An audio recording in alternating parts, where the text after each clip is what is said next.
Good evening and welcome to Kino Veterans Memorial Stadium in Tucson, Arizona. Hi, I'm Alan Scott, and in just a few minutes we'll have game number 2 of the Pecos League Southern Division Finals between the Roswell, New Mexico Invaders and the Tucson Saguaros in this best-of-3 series. Tucson has a 1-0 lead based on last night, or really I should say early this morning, 8-7 victory. It was after midnight or close enough to it that Ryan Retz lofted a ball to the base of the wall in right center field to score Randy Keene from second in the bottom of the 13th inning with 2 outs to post the win. Between the two teams now, 17 pitchers were used. The Saguaros used 4 just in the 8th inning alone. The only pitchers who did not participate were the 2 scheduled starters for tonight, and they are Randy Keene for the Saguaros and Blake Oliver for the Roswell Invaders. The game tied at 1 until the 6th inning when Roswell starter David Johnson was touched up for 3 consecutive hits, one being a 3-run home run by Jimmy Heck. Then he gave up 2 more consecutive hits to leave the game behind 4-1. The sad part of it for the Invader starter is that he had just retired 13 Tucson batters in a row before the roof fell in. Tucson carried a 2-run lead into the top of the 9th, but the bullpen was unable to hold it, giving up 2 runs in the 9th and 1 in the 10th.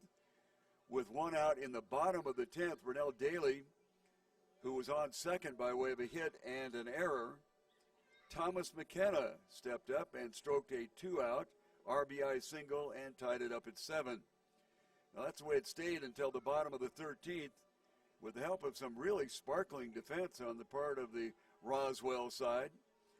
The left side of the Invaders infield, Brett Balkin and Cody Kaufman, accounted for 4 outstanding plays during that period of time to keep Tucson off the boards until that walk-off by Retz in the bottom of the 13th. The win by the Saguaros tonight will start the championship series here in Tucson against either Trinidad, Colorado, or Garden City, Kansas. They're tied at 1 apiece, by the way.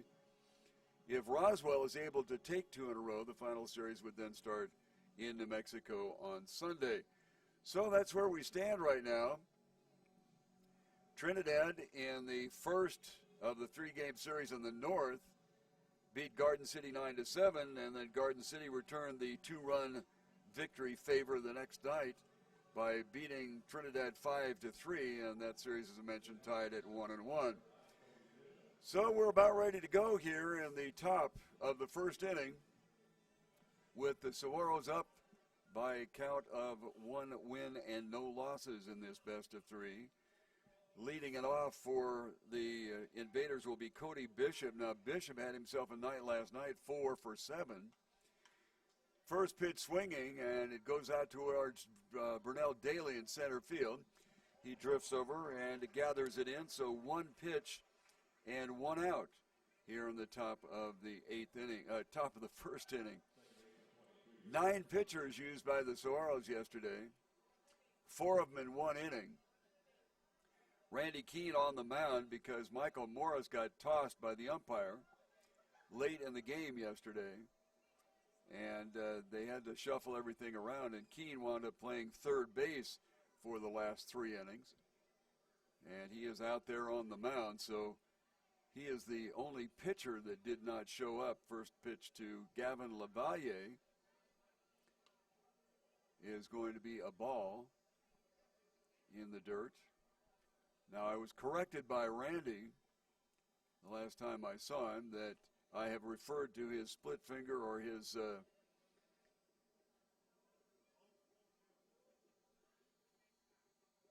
it's not a split finger now, he told me, and I've had zoned out. Boy, I tell you what, after being here until 12 o'clock last night, high pop-up, second baseman Rampone comes in and picks it off. So 2, 3, 4 pitches and 2 outs here for Randy Keene.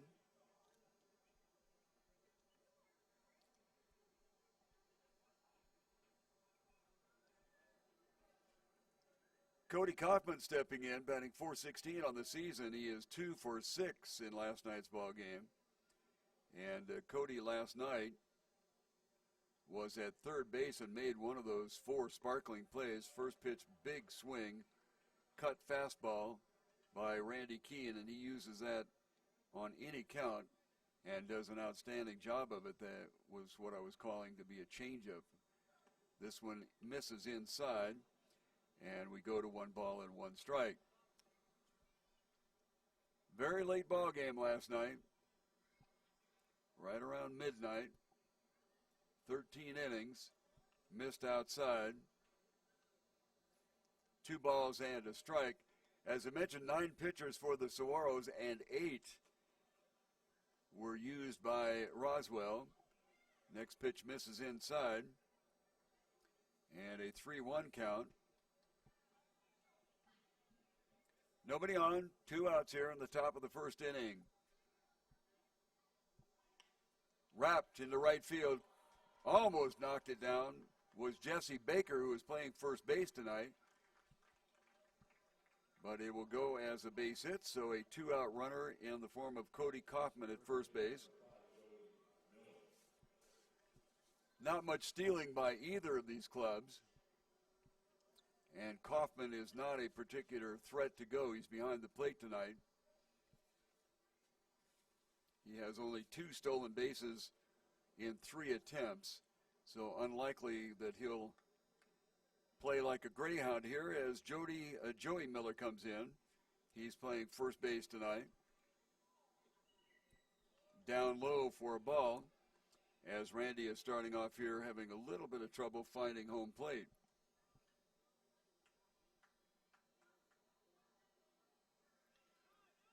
Had nothing but audio problems last night, and I suspect the same thing tonight. I cannot believe that the program that we're using wound up switching settings, even though we just shut it down and started it up this evening. So I apologize. So if we are having any audio problems, and the biggest thing, the next pitch misses, and now 3-0. Now last night's umpire behind home plate had a very, very generous strike zone, and now just in the last 2 batters we see that the umpire tonight has a much narrower strike zone, so we'll see how that affects the hitters tonight. Move to first and nothing going there. The one thing that we have been told with great consistency, and I honestly do not know what to do about it, is that the volume has not particularly been high enough, but every time we go ahead and juice the volume up, we get some sort of double talk and feedback. So if you have a booster to be able to put in there, the pitch in for a strike, 3 balls and 1 strike. If you have a booster or some auxiliary speakers or something like that, you might use them. I'm afraid to fiddle around with it because last night we did some fiddling beforehand, hoping to solve the problem, and made it even worse. So in the dirt, ball 4, and that will move a runner into scoring position. As through the first 2 outs of the inning, only 4 pitches were thrown. And now here, the second, and rather the third and fourth batter faced by Keene, he's had a lot of trouble finding home plate. So with the runner in scoring position in the top of the first inning, as we're just getting underway on a rather humid day here in Tucson, Arizona. This is the monsoon season around here. I'm not exactly sure what the climate is in Roswell, but if you have monsoons, then you know what we're talking about. Cut fastball right down the middle, and Randy looks in and wonders what is up. Roche Woodard is the batter. He's playing right field tonight. A lot of changes in the lineups for both teams as the Saguaros are trying to close it out, and Roswell is trying to hang in there. Kino is getting very perturbed, as I would say that several of these pitches, if they were not actual strikes, were definitely very, very close. And as I said, last night's umpire had a very liberal strike zone. And the umpire tonight, at least through the last three batters, has shown that his is not quite as generous. Lots of cloud activity and rain showers to the west of us. Fortunately, we've dodged the bullet here. Outside corner called strike, 2 balls and a strike. Looked like Woodard might have been taking all the way, which is not a bad idea. When Keene went 3-1 on Kaufman and 3-1 on Miller. So you give him a chance to dig a hole. First base is occupied, this one down low, and we go 3-1 for the third time in a row.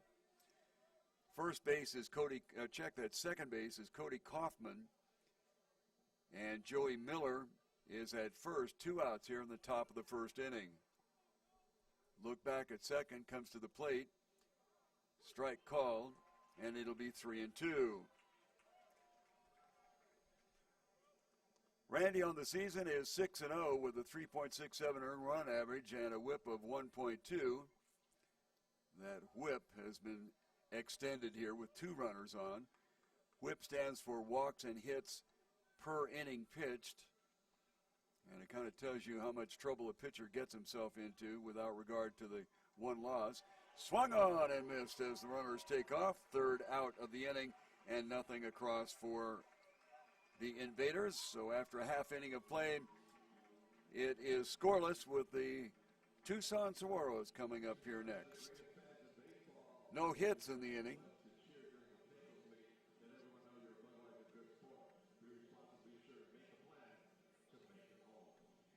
"20 pitches in the inning, and those 20 pitches all came on the last 3 hitters, as the first 2, Randy only slung 4 of them up there. So we'll go to the Saguaros part of the inning here.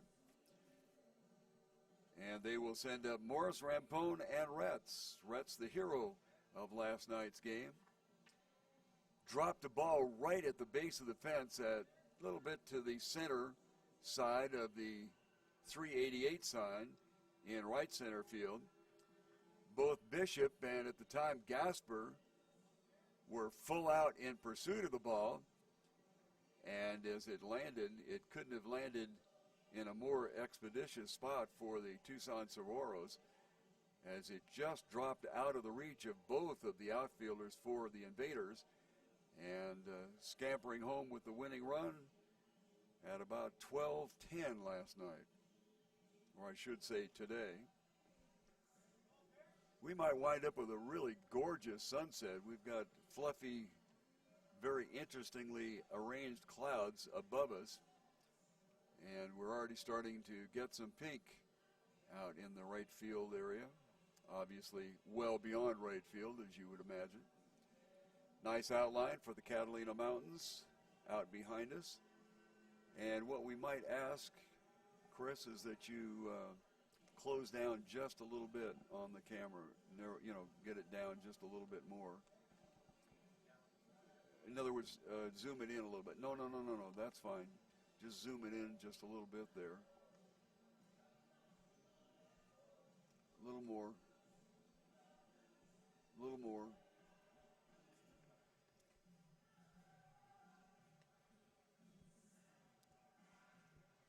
Okay, that would be all right. Low budget production here. Sorry about that. One camera. And I tell you, quite frankly, with all of the troubles that we've had with the audio, I'm not about to try to plant that second camera in there until we have an opportunity to get through the end of the season.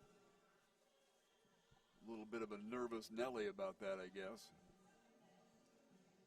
especially after last night's debacle. Thank you, Tina. Some reason, after being up all night and having a grand total of maybe 4 hours sleep, I couldn't think of it to save my soul. All right, the chat line is open. When we get an opportunity, we do respond to it. Glad to see you there. I know that we've got several people checking in from Roswell, New Mexico, because we had about 3 times the normal viewers can't tell where you're viewing from, but I do see the number there. Blake Oliver toes the rubber for the Invaders. He is 5-1 on the season, has a rather elevated earned run average of 6.88. First pitch is a called strike to Michael Morris. Michael last night was 1 for 6. And in his frustration about something, apparently, and we never noticed it at the time, he had something to say to either one of the umpires. Again, had no idea that he had been taken from the game or tossed out of the game. And that's when Randy Keene had to come in and play third, and they moved everybody around. So next pitch is low. 2-1 for Michael Morris, the leadoff hitter, batting .367 on the year. From the left side, Bobby Webb is at third base tonight for the Invaders. Swung on, ball hit foul to the left, and it's a 2-2 count. Hit my favorite spot, the aluminum overhang. Sounds like a dinner gong. I'm easily amused, what can I say? 2-2. Nobody on, nobody out. Bottom of the first inning, no score. Balkin is shifted towards the line at shortstop, leaving a big gap right up the middle. Swung on and lifted into left field, and so Michael Morris, somewhat uncharacteristically, gets a base hit his first time up. Michael seems to have trouble the first two times up, and then he gets busy, and obviously with a .367 batting average, busy puts a lot of hits out there. So a kind of unusual turn of events here for Michael Morris as he gets a base hit first time up. Michael Rampone, the second baseman, stepping in there. He too was 1 for 6 last night. Infield at third base is Bobby Webb. The catcher, Cody Kaufman, was there last night. Brett Balkin is once again at shortstop. Gavin Lavalle is at second base. Martini was there last night. And Joey Miller at first. He was also at first base last night. First pitch misses outside, and I think that pitch probably confirmed the fact that this particular umpire has a relatively narrow strike zone, because that definitely would have been called a strike last night with the other umpire. Check at first. Another check comes to the plate. Swung on and pounded foul on the right side. Let's try the left side, the other right.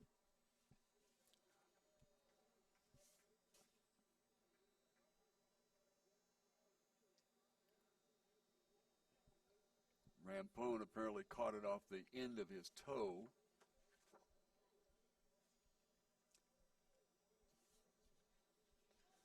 So he will walk around and hurl a couple of expletives and get back in there. Michael Morris on first has stolen 23 out of 30. Has what I would describe as a rather moderate lead. Keep an eye on him, see if he's going to try to get something started here in the bottom of the first inning. Again, very, very close on that outside corner. So I would imagine that the pitchers are going to be extremely frustrated tonight. So far, the umpire is not being inconsistent, and really that's all you want. But when you are not at bat, you need to watch what's going on. Move to first, nothing going on over there to speak of. Morris back easily. Well, as of about 10 minutes ago, there was absolutely no breeze going on. Both flags that we can see here from the press box were down against the poles that they hang from. But now a breeze has kicked up from the right corner to the left corner, which is a little contrary to what it normally is. It's normally the other way around. Apparently, Blake Oliver has an awareness that Morris will take off, and he's moved over there twice now. Count is 2-1 to Rampone, the second hitter in the lineup. No movement. Curveball misses outside, and a half swing recorded by the base umpire against Michael Rampone, and the count goes to 2-2. Michael steps out and kind of spins around And without actually knowing what he said, I suspect it was, "Come on, ump." Not that I've ever uttered that myself, of course.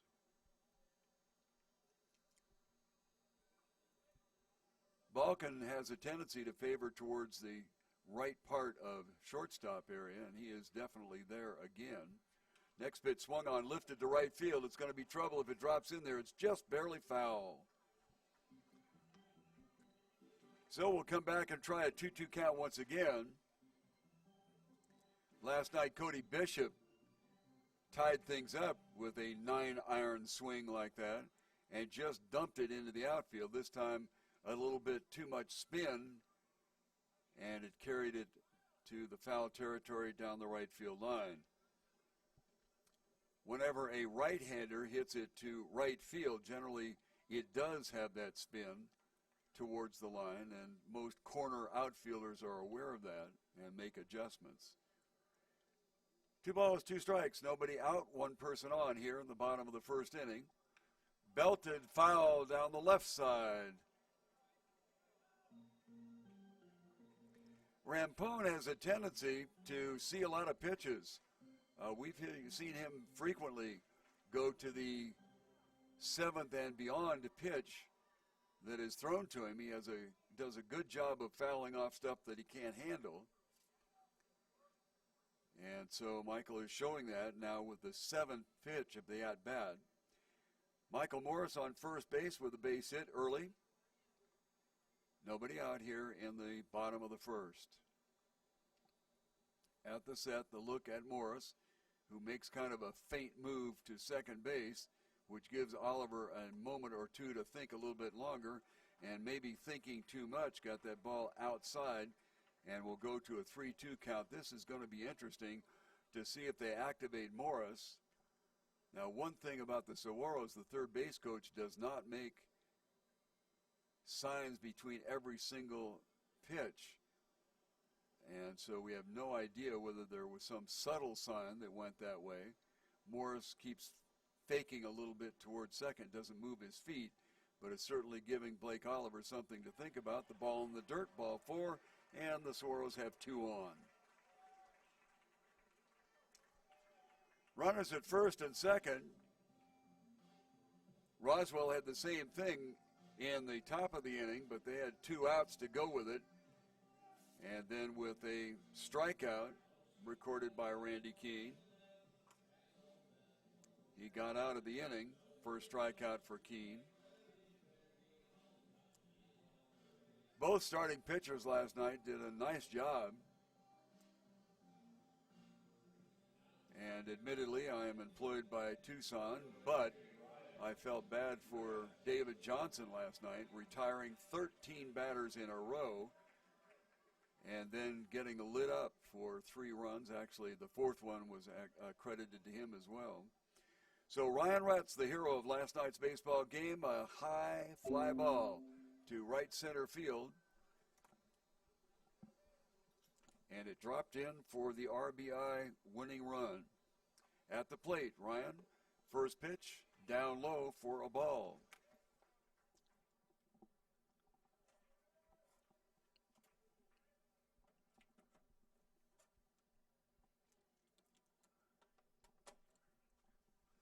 Retz is playing left field tonight instead of first base. They have Jesse Baker at first base this evening, trying to get some extra punch offensively in that lineup. Breaking pitch outside, and 2 balls and no strikes here to Ryan Retz, batting in the 3rd position. Ryan yesterday was 3 for 7, but all the numbers in the world didn't amount to having that long base hit and bringing in the winning run last night in the bottom of the 13th. 2-0 count. Misses down low again, and it goes 3-0. Bobby Webb is at third base, and he is back. Boy, I'll tell you what, last night Cody Kaufman made a play at third base that saved the day, at least temporarily. Backhanded the ball to his right towards the foul line, and stepped on the bag, erasing the runner from second to third. Called strike.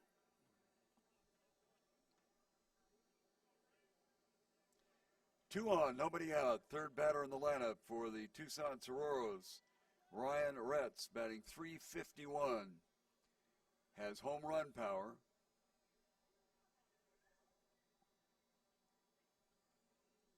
.3-1 pitch on the way. Foul back to our right. I swear next season I'm going to get myself a big long pole with a net on it, and we'll just scoop up foul balls up here. What do you think, Chris?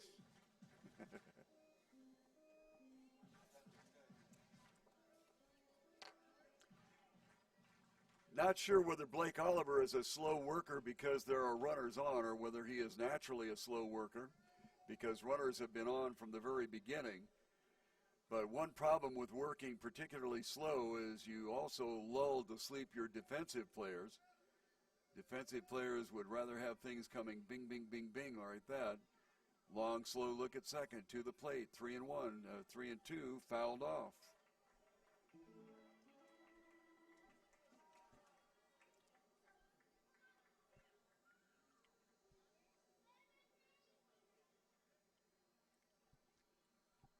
This will be the 20th pitch that Blake Oliver has thrown here in the first inning.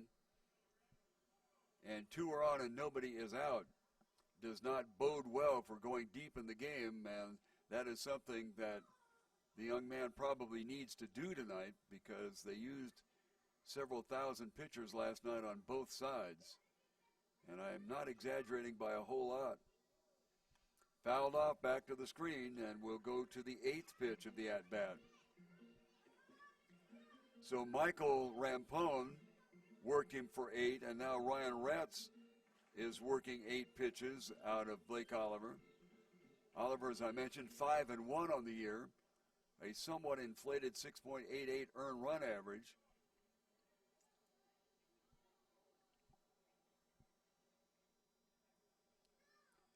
Balkin at short squeezed in, looking to turn the double play with LaValle at second base. The corner infielders are back, however. 3-2, swung on, fouled off again. Pitch number 9.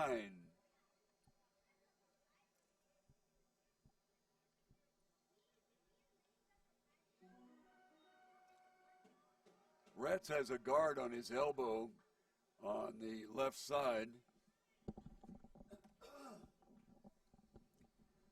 And sometimes when he swings with a great deal of vigor, that thing comes off. I guess the Velcro is beginning to wear out or something. At the set is Oliver, checks second base, and comes to the plate, 3-2. Pounded foul on the left side. Skips into the fans behind the dugout, the Saguaros dugout. Once again, we have a really nice turnout tonight. The Saguaros, new in town, have not drawn real well. And quite frankly, this crowd would not be a crowd that would make a general manager drool. However, it is much larger than the typical Friday night crowd. And so that's something for the management here to be positive about. We'd love to see you. Well, I was going to say we'd love to see you tomorrow night here at Kino Stadium. Belted towards the shortstop. Turns one. Back to first for a double play. 6-4-3. Michael Morris moves over to third base. So the pitcher's best friend, a double play, turned in from Balkin to LaValle to Miller. And that will put 2 outs on the board with a man on third base. And coming up is Jimmy Heck, a 3-run home run last night. And boy, that was a no-doubter. That thing went out of here like a shot. It was Jimmy's only hit of the game. But if you give me a player whose only hit of the game is a 3-run shot, I'll take it every time. Heck playing right field. At the set with a runner at third base. Swung on and fouled to the stands on the right.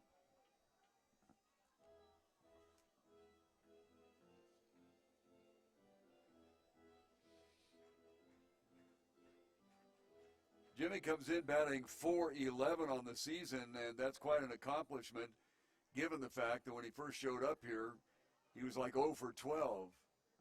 So he has been very productive to get up to the .411 spot.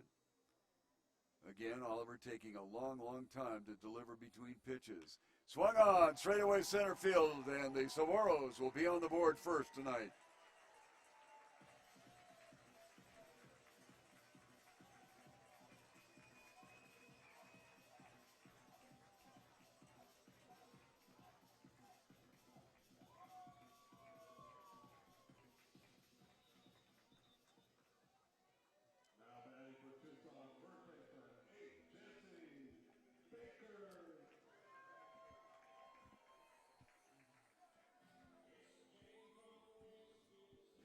Well, Jesse Baker in the lineup tonight because of his .390 batting average, which unfortunately for Thomas McKenna bumped him out of the lineup.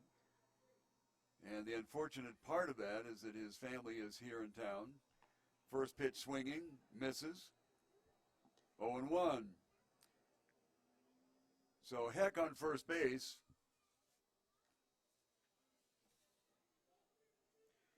Jimmy is not a threat to go. Has stolen one, and that may have been just on a missed hit and run where he took off. He has a very short lead at first base.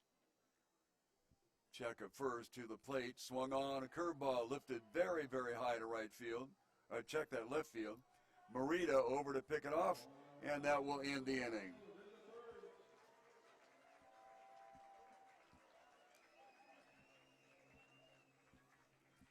One run in the inning for the Tucson Saguaros, and after one full inning of play, they lead it by a 1-0 count. In the inning, 2 hits for the Saguaros, and as we're just getting underway, that cops their total.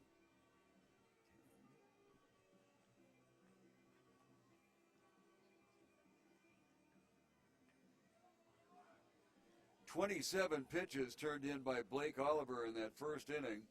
So he has quite a mountain to climb to try to stay in the ball game. And we will go to the top of the second inning with Bobby Webb, Rene Morita, and the pitcher spot Blake Oliver coming up.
Bobby Webb will start it off for the Roswell Invaders, followed by Morita and Oliver.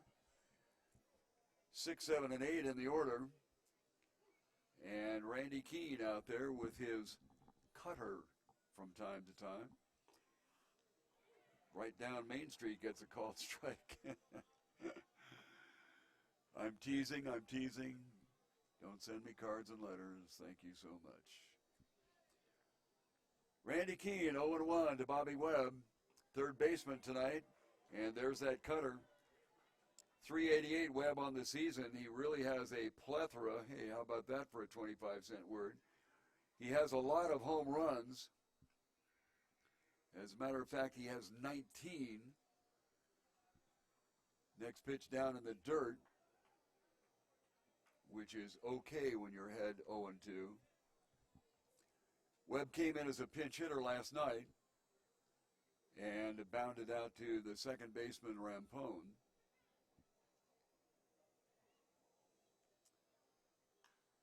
Very, very high to the right side. Coming in is Heck, and he should be the one that takes it, and he does.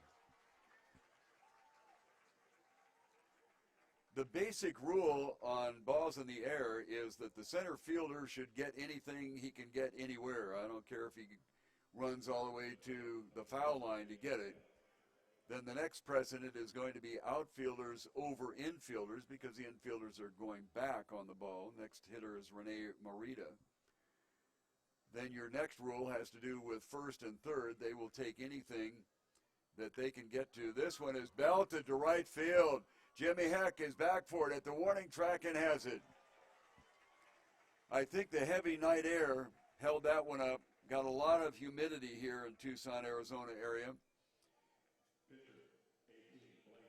High temperature today was 97 degrees. We're down to 83 now and don't actually have a reading on the relative humidity, but there's a 40% chance of rain according to weather forecasters. And that would indicate that the humidity is very high, and that ball off the bat certainly looked like it had a lot more leg than it showed, but it got just to the warning track, and that was enough. On the outside corner, called strike to Blake Oliver, the pitcher. Blake is 333. He was probably the only player on either bench who did not get into the game last night. Cutter swung on a missed, 0-2.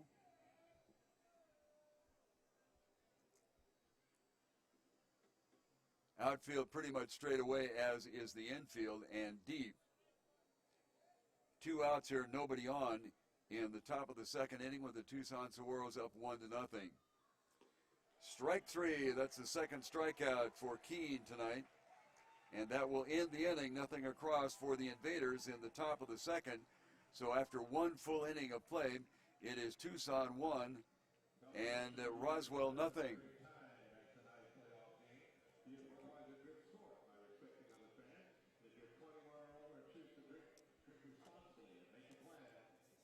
So the Saguaros will bring up 6, 7, and 8.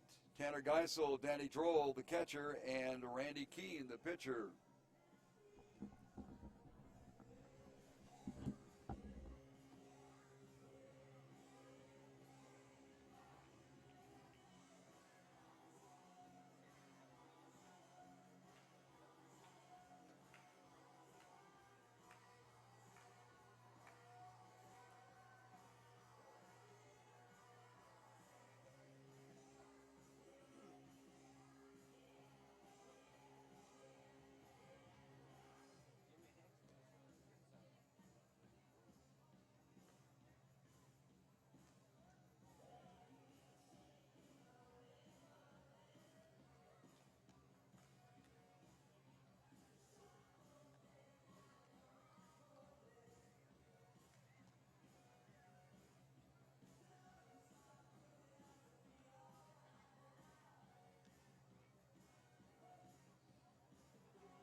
Count and does an outstanding job of it.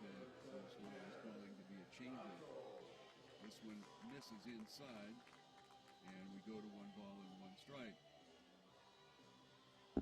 Very late ball game last night. Second inning at work for Blake Oliver now in the bottom of the second inning. Missed outside. First pitch to Tanner Geisel is swung on and missed. As I mentioned, 9 pitches. Tanner playing third base this evening. Were used by Roswell. Next pitch misses inside. And a nice note about Steve Borkowski, last night's starting pitcher. Nobody on. We'll get to that in just a second. Change Change-up swung on, hit off the end of the bat down the right side and foul. Last night, Steve was named the league's most valuable pitcher, as was the center fielder for the Invaders. Cody Bishop was named the most valuable player in the Pecos League. If you're not familiar with the Pecos League, there are 10 teams. They stretch from Alpine, Texas, which is in West Texas, over here to Tucson. 0-2 pitch is on the way.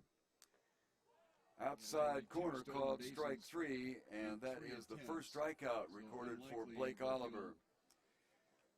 And then there are teams, of course, in New Mexico, stretching up to Kansas, and then over to Colorado. So it's a 10-team league. It's considered to be an independent league. As Danny Droll, the catcher, steps in there. Had nothing but Danny on the season is batting .355, and he shares the catching duties with Jesse Baker. First pitch swinging on the right, Balkan, it goes through. Nice try by Brett, but it was just out of his reach, and a one-out base runner for Danny Droll. So I apologize. That will bring up the pitcher, Randy Keene. Now, Keene has a .156 batting average, and he is followed in the lineup by Burnell Daly. Daly is batting .314 on the season. So the bunt might be on here. Randy in the ball game last night when shortstop Michael Morris got tossed. Nothing going there. And he was 0 for 1 in his one plate appearance. Made one nice defensive play, however. Bobby Webb is on the grass at third. And, of course, Joey Miller at first base is holding the runner at first base. Still no indication whether a bunt is on or not, and apparently it is not. The ball misses outside. Double talk and feedback, so if you have no sign coming from the third base coach, so Randy Keene is right back in there. And we have as yet to see whether Oliver moves swiftly when there's nobody on, because he definitely does not when there's a runner on. Pitch misses low and outside, and it's 2-0. Oliver had a tough time in that first inning, 27 pitches, gave up a couple of hits. An RBI single by Jimmy Heck has the Saguaros ahead by a 1-0 count. Only 4 pitches were thrown. We'll give the dimensions of the park, which I suspect many of you have been with us before are relatively tired of hearing, but in case we have new folks outside corner for a strike, it is 340 down each line. Straightaway right and left is 375, in the gaps 388, and 405 to straightaway center field. This is probably, if not the best, one of the better ballparks in the league, because at one time this was a AAA ballpark. Swung on and fouled right at the plate, and the count is 2-2. Tucson has had a couple of AAA clubs here. And if you talk to locals, they say that this ballpark should have been located closer to the downtown area. And they cite that as the reason that they have not had enough attendance to support a AAA ball club here. The other concern seems to be the fact that there are no support businesses in the area, no restaurants or nightclubs or anything else like that. So people are not used to coming into this area.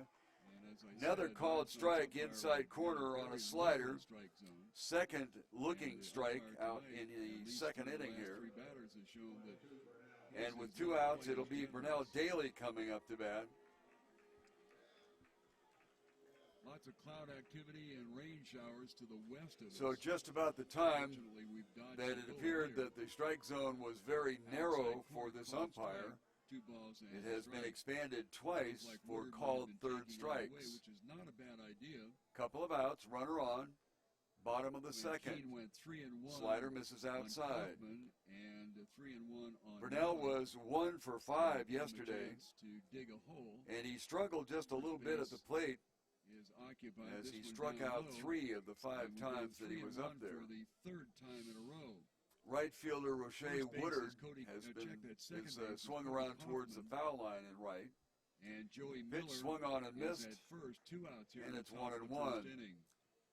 Morita Back a at little bit second, deep comes in to the left plate. field, fairly shallow in Strike center call, is Cody Bishop. And it'll be 3-2. The infield of Webb at third and Balkin at short. LaValle at second, Randy on and the Joey season Miller is is at 6-0 first with a base. 3.67 earned run average and a whip of 1.2. That whip has been extended here with 2 runners on. Whip stands for walks Number and hits 23 on the lineup. inning pitched.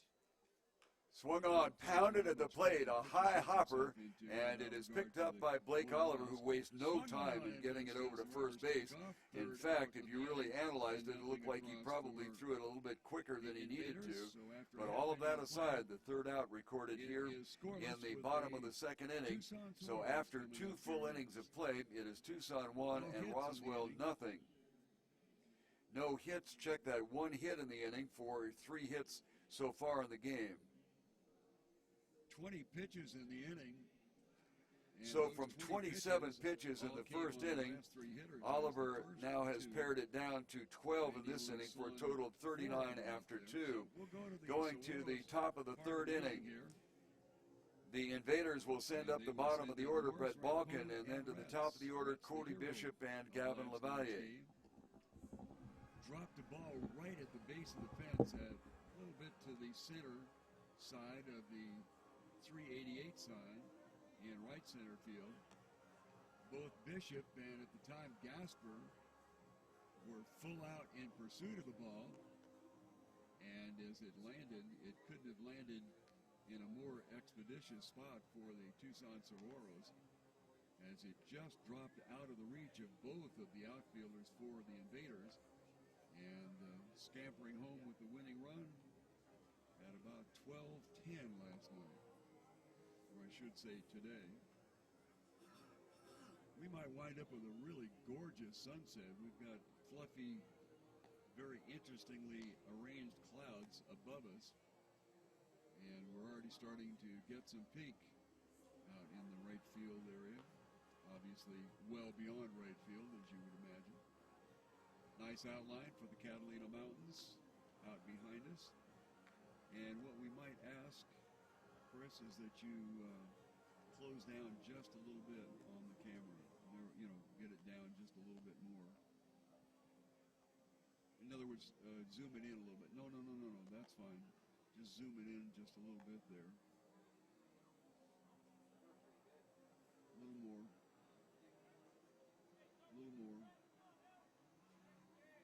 Getting off the Roswell at third, the shortstop, number 2, Brett Balkin. Okay, that would be all right. Low budget production here. Sorry about that. 1 camera. And I tell you, quite frankly, with all of the troubles that we've had with the audio. So the leadoff hitter for the Roswell Invaders in the top of the third inning, down 1-0, is the shortstop Brett Balkin.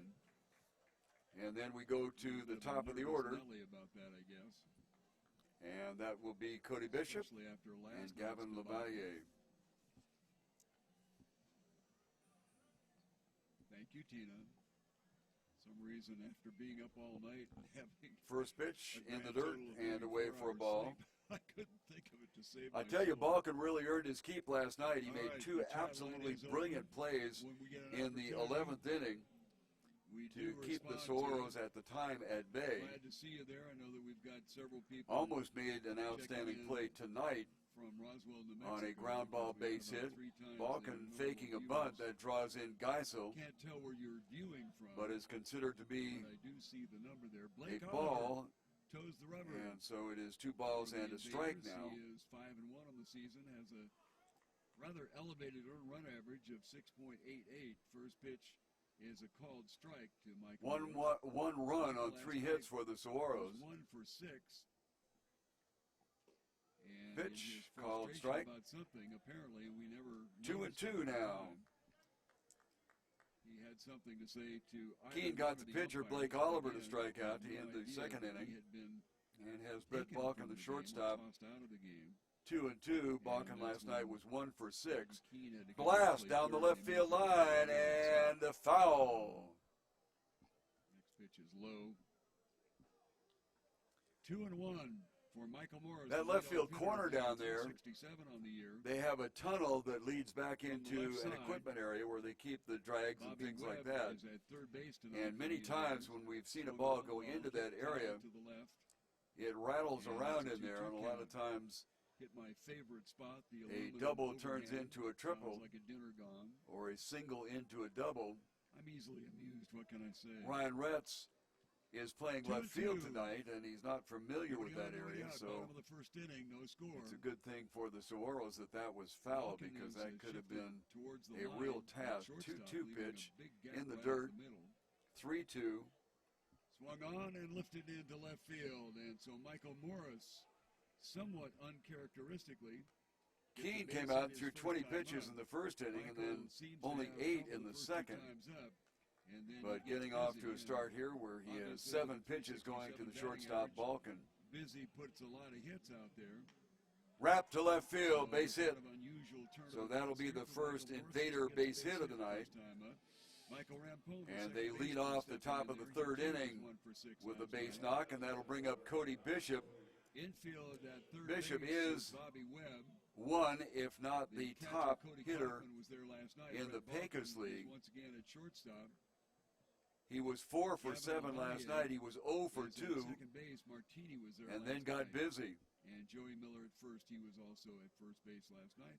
So First all pitch 4 of his hits misses outside, came and in the I think latter that innings. Probably confirmed the fact that this From the left side, the particular shift is on umpire has a for relatively narrow Cody strike Bishop zone. around a bunt, and That definitely looked more would like have a called the strike quasi-drag zone. bunt than it did look like a sacrifice, as he was trying to take advantage of the fact that Tanner Geisel is having to play in the hole at shortstop, Try the halfway left between side, where the the other normal right. third base position and shortstop position might be. As the shortstop, Michael Morris, is back behind the bag at second. Rampone is on the outfield grass, and of course, Baker is holding the runner at first base. Baker playing first base tonight.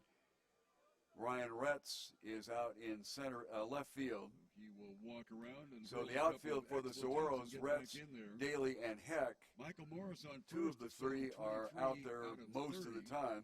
Geisel comes down to the grass, What I would and the describe next as pitch rather is a moderate called strike. lead. Keep an eye on him, see if he's So going after to try offering something to started bunt here the in ball, bottom of the first inning. Bishop takes a called strike, and he's down Again, 0-2. Very, very close on that outside. He flew corner. out to Benel Daly in So center field I in the would first imagine inning, that the pitchers are going to be extremely frustrated tonight. but the very dangerous Cody Bishop is at the plate. So far, A the move to umpire is first not base, being not in time. inconsistent, and really, that's all you want. But when you Bishop are not batting back, you need to watch what's 433 going coming on. into the Look ball at game first, tonight nothing going on after over his there 4 at for Pecos. 7 last night. Morris back easily. That is rarefied air in baseball, 433. Well, as of about 10 minutes ago, Nice there's fake absolutely no At breeze first going base by on. Balkin, Flags as though that he we was can going to see go here to from the second, press the ball box low. And down quite frankly, against had the he been poles going, that they hang from. Danny Droll, the catcher for But the now Saguaros, Reese would has have had a picked up devil of a from the time right corner to digging the that left ball corner, out of the which is dirt a little contrary and to getting what it to normally is. second It's normally base. the other way However, around. Michael Morris is right behind the bag, so he would Apparently, not have Blake had to Oliver hit a has an moving awareness target as is that usual. Morris Sky high will take off, pop up. and he's moved Geisel twice over now. to And find it's it 2-1 in to fair Rampone, the territory, second just baseman. barely grabs it, because Well, Geisel had to go such a curveball long way misses from outside, playing and a essentially half the swing shortstop position. recorded by the He had to base hustle umpire, to just where the like ball Rampone. was, or he thought it was, and then that put goes on the to brakes, and he 2-2. just barely got Michael back steps and out, caught the kinda ball. Spins around, So it without essentially is a knowing pop-up what he said, to I the third suspect. baseman, and that'll was bring up Gavin criminal. Lavalle. Not that I've ever uttered that myself, of course.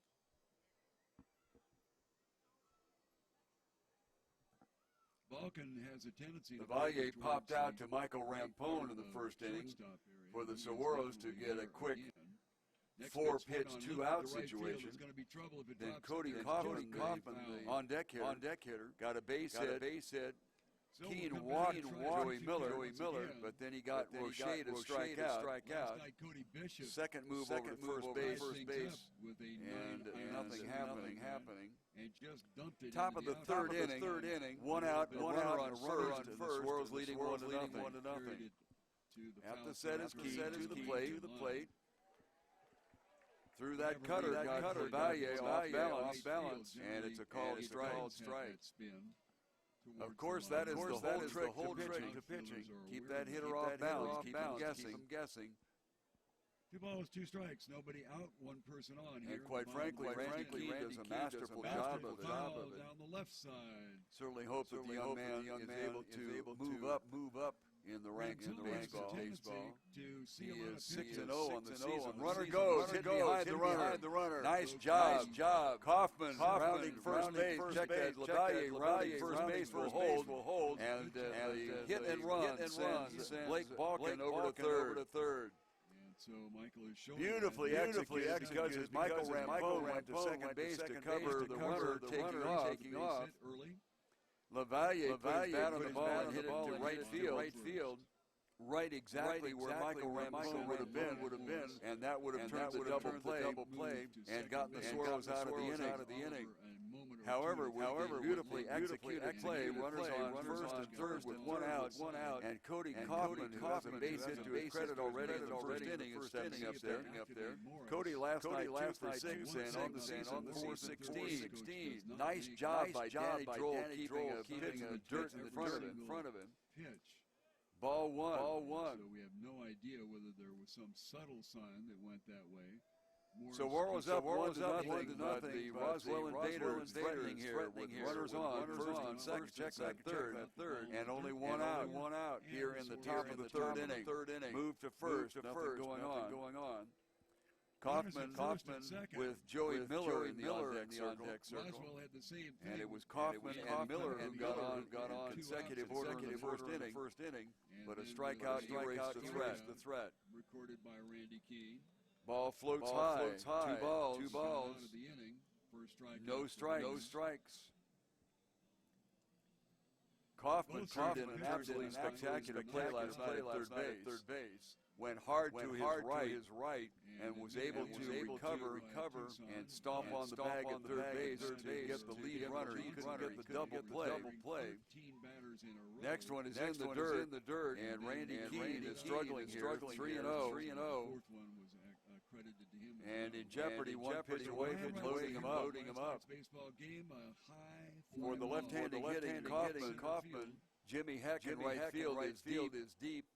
Center field Daly is about medium deep, and surprisingly Ryan Retz a little bit deep and right.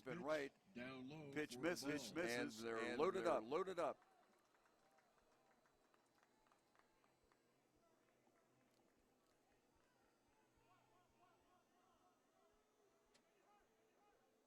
Retz is playing left field tonight instead of first base.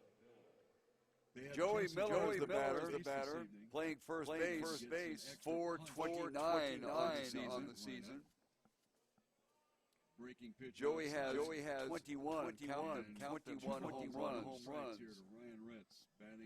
We've seen Roswell here at Tucson's Veterans Memorial Stadium, and he has not gone deep here. First pitch misses outside, and Randy Keene is a little bit upset.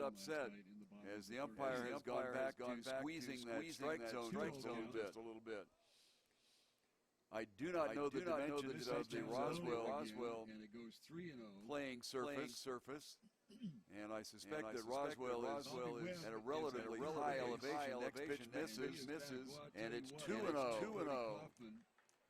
So Keene, fairly disgusted with the calls, takes his hat off and walks down and around behind the pitcher's mound. Wipes his brow. We have 67% relative humidity here. And even at 83 degrees in temperature, it is considered hot and sticky. 2 on, nobody out. Wind blowing from the right corner to the left corner. 2-0 pitch on the way. Called strike inside corner. Has home run power. 2 balls and a strike. We'll show you Woodard is the on-deck hitter. He was a strikeout victim in the first inning. But right now, Kino needs to concentrate on Joey Miller with home run power and the bases loaded. I'm going to get myself a big 2-1. Outside. Droll does a nice job of keeping the ball in front of him. And 3-1 goes the count. Not sure. This is one of the few times we've seen Randy struggle with control. He got off the rhythm in the third, fourth, and fifth hitter of the first inning. Sailed to the second inning, and now second batter in a row that he is struggling with. The ball smashed hard past Morris at shortstop, and the runner will come around third and score, and that will be a 2-run lead, or 1-run lead as they score two on an RBI base hit by Joey Miller. The ball nearly undressed Michael Morris at shortstop. Send Kaufman over to second base. And Lavalier and Balkin will both score. So a 2-run base hit for Joey Miller puts the Invaders in the driver's seat 2-1. Young man probably needs to do tonight because they used several thousand. Next batter, Roche. Woodard. First pitch by Randy Keene is down low, and he has been struggling tonight getting a first pitch strike in, especially this inning. So Michael 6 batters he's faced in the inning, and 4 of them has seen a first pitch ball. 1-0, runners on second. 1 out here in the top of the third inning. Next pitch misses, and the count is 2-0. And we will have a visit from the pitching coach.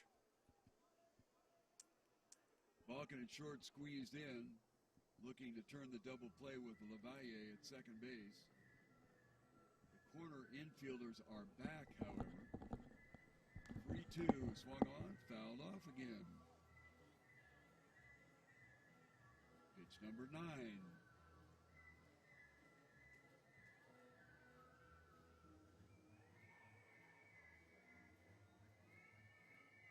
Retz has a guard on his elbow on the left side. And sometimes when he swings with a great deal of vigor, that thing comes off. I guess the Velcro is beginning to work. All right, the meeting done. 2 balls and no strikes. As Oliver checks. As Keene has fallen behind most of the batters here in this inning. Comes to the plate, fouled off to the right of us. Where is that net when I need it? 1 ball, check that, 2 balls and a strike. 2 runs in here at the top of the third inning. As the Invaders have erased a 1-0 deficit and now made it in their favor 2-1. Runners at first and second. Kaufman at second, Miller at first. This pitch swung on and lifted foul to the right side. Jesse Baker over to take a look at it, but is well back into the seats on the right side. Positive about. 2-2 count. We only have one out here, and that being a Cody Bishop pop out to the third baseman, Tanner Geisel. 6-4-3. The inning started off with a Balkin base hit, then the pop out, then a base hit by Lavalley, a walk to Kaufman, and a 2 RBI single by Joey Miller. Woodard looking at a 2-2 count. Swung on, fouled back again. Third base. Stay at 2-2. And coming up is Jimmy Heck. A 3-run home run last night. Infield for the Saguaros, Tanner Geisel. At third base, Michael Morris. At shortstop, Michael Rampone. At second base, and Jesse Baker. At first base, pitch misses inside, and Keene really showing some frustration. 3-2, he is not getting the called strikes. This umpire is not working the black nearly as much as Keene has had in the past. So maybe he is just a bit off, but he's certainly not getting help with the squeezing of the strike zone. 3-2. Hit hard, left field. Back is Retz. Over to get it. Sets his feet and comes back in so that there's no advance by the runner. So a fly out. Ryan Retz in left field creates the second out of the top of the third inning. 2 runs already in. And Bobby Webb definitely has home run power. Swung on, straightaway center field, and the Saguaros will be on the board first tonight. Bobby has had 19 on the season. 2 ducks on the pond, as they say, so a 3-run blast is possible. Jimmy Heck got one of those last night. Boy, that puppy got out of here quick. Woo. Webb from the right side, Keen from the right side. First pitch swung on, cutter and missed for a strike. Keen got first pitch, second pitch strike against Webb in the second inning. Got him to pop out to right field. 80 batting average. Right now needs a pop-up or anything to get out of the inning after 2 have come across, and the Roswell Invaders have taken the lead. That cutter down low, and the count goes to 1-1. 0-1. So Heck on first base.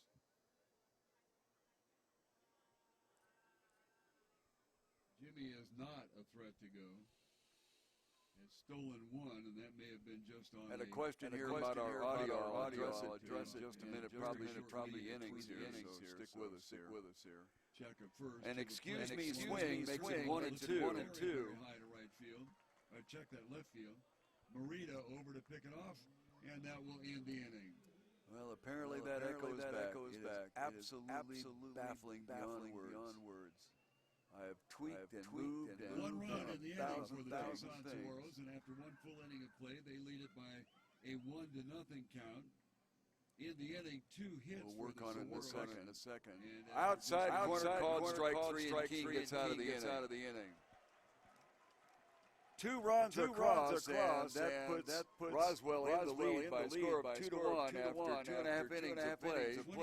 In the inning, 3 hits. The only 3 hits given up by Keen, but unfortunately for him, he gave them up in bunches.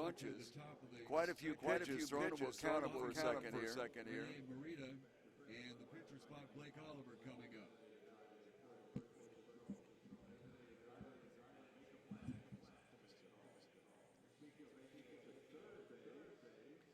32 pitches thrown in the inning, so Keen has gone hot now in the number of pitches. He had 20 in the first inning, only 8 in the second, and now 32 in the third. And he has a total of 60 pitches now through 3 innings of play, not particularly good. Someone asking about the sound quality. It is absolutely baffling beyond words. We have tweaked things, we have moved things around, and I absolutely have no clue. And quite frankly, I don't want to get into where I'm fiddling with it anymore, because last night before the game, we tried to adjust several things and lost the sound altogether. The program that we're using is something called OBS. And it is a very successful program for everybody in the planet except me. And again, I really don't know what to do about it. We have had these echoes come and go, and it does come and go. Earlier in the ball game, it was reported by several people that there was no echo, although the volume level was very low. And continues to be that. And now all of a sudden we've got an echo back. I've checked the audio inputs, and for some reason it shows a double VU meter showing.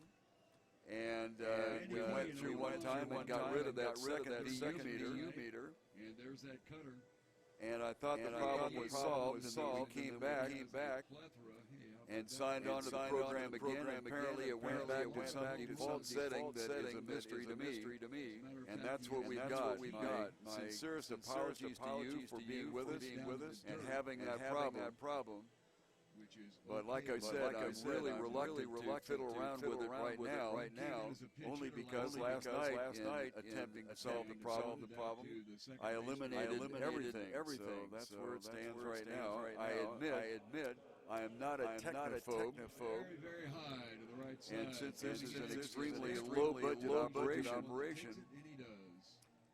we are kind of stuck with my lack of ability and experience in this particular area. So that being said, thanks for staying with us here. As the bottom of the third inning, we'll bring up Michael Morris, Michael Rampone, and Ryan Retz. Is going to be outfielders. Morris got a base hit his first time up. Balkan is deep and swung over to the right side. First pitch is swung on and missed. Balkan is to his right. Our left side. Bobby Webb playing third base tonight on the grass, expecting a bunt single, which was not the case in the first inning when Morris got a base hit, got on, and came around to score. Once again, very narrow strike zone as Morris gets a ball, and the count goes to 1-1. Michael got a base hit, moved up to second base when Michael Rampone walked, reaching out and lifting the ball fouled on the left field side in the grass area where a lot of kids run around out there. One ball and two strikes. But he got just to the warning track, and that was enough on the outside corner. And the ball got into the grass area. The number of youngsters that are out there rolling around and having a good time. Celebrate the fact that somebody got a souvenir out there. He was probably Michael Morris, 1-2. 1-1, 1 for 1 tonight so far. Just misses inside, and boy, Blake Oliver just kind of slumped his shoulders as that was called the ball for a 2-2 count. That has been a body language thing that we have seen not only from Oliver, but also from Randy Key, the Saguaros starting pitcher tonight. 2 outs here, nobody on. However, I will say that the strike zone is being called consistently. Swung on and lifted into center field and dropping for a leadoff base hit here in the top of the third inning. And Michael Morris has gone completely against character in getting hits early at bats. Normally it takes him a couple of at-bats to kind of settle in and get going. Last night he was 1 for 6. Tonight he is 2 for 2. And Michael Rampone will come up. So the Saguaros will bring up 6, 7, and 8. Tanner Geisel, Danny Droll, the catcher, and Randy Keene, the pitcher.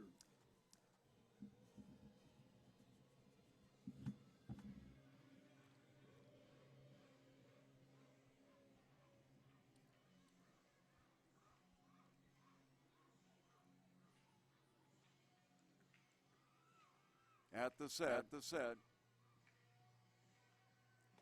Curveball looked like it was going to drop in there for a strike, and it's called the ball. We do stand corrected about the second baseman. On the website, it indicates that number 23 is Gavin Lavalle. But as we have finally gotten a double check on it, it is Martini. Martini was out there last night. And again, my apologies for the situation. Independent leagues do not have a lot of money to throw around to be able to get updates and corrections where they need to be. Next pitch, slider, misses outside. And once again, we get that drooping shoulder from the pitcher as Blake Oliver thought he had it on the outside corner for a called strike. 2-0 count to Michael Rampone with Michael Morris on first base. Morris has stolen 23 out of 30 so far this season, but is showing no indication to being on his horse. Doesn't really have that much of a lead at first base at the moment. 2-0 pitch misses outside, and then Oliver will go to 3-0 to Rampone with Ryan Retz in the on-deck circle to be followed by Jimmy Heck if they get that far. Having said that, one time in the first inning, Ryan Retz probably hit into a 6-4-3 double play, and that slowed down the progression considerably. Morris dancing around a little bit at first base. Pitch in there for a called strike.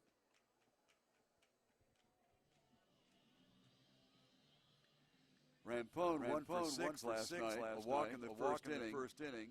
So he steps in there with a 360 batting average on the year. 3 balls, 1 strike, nobody out. Man on first base.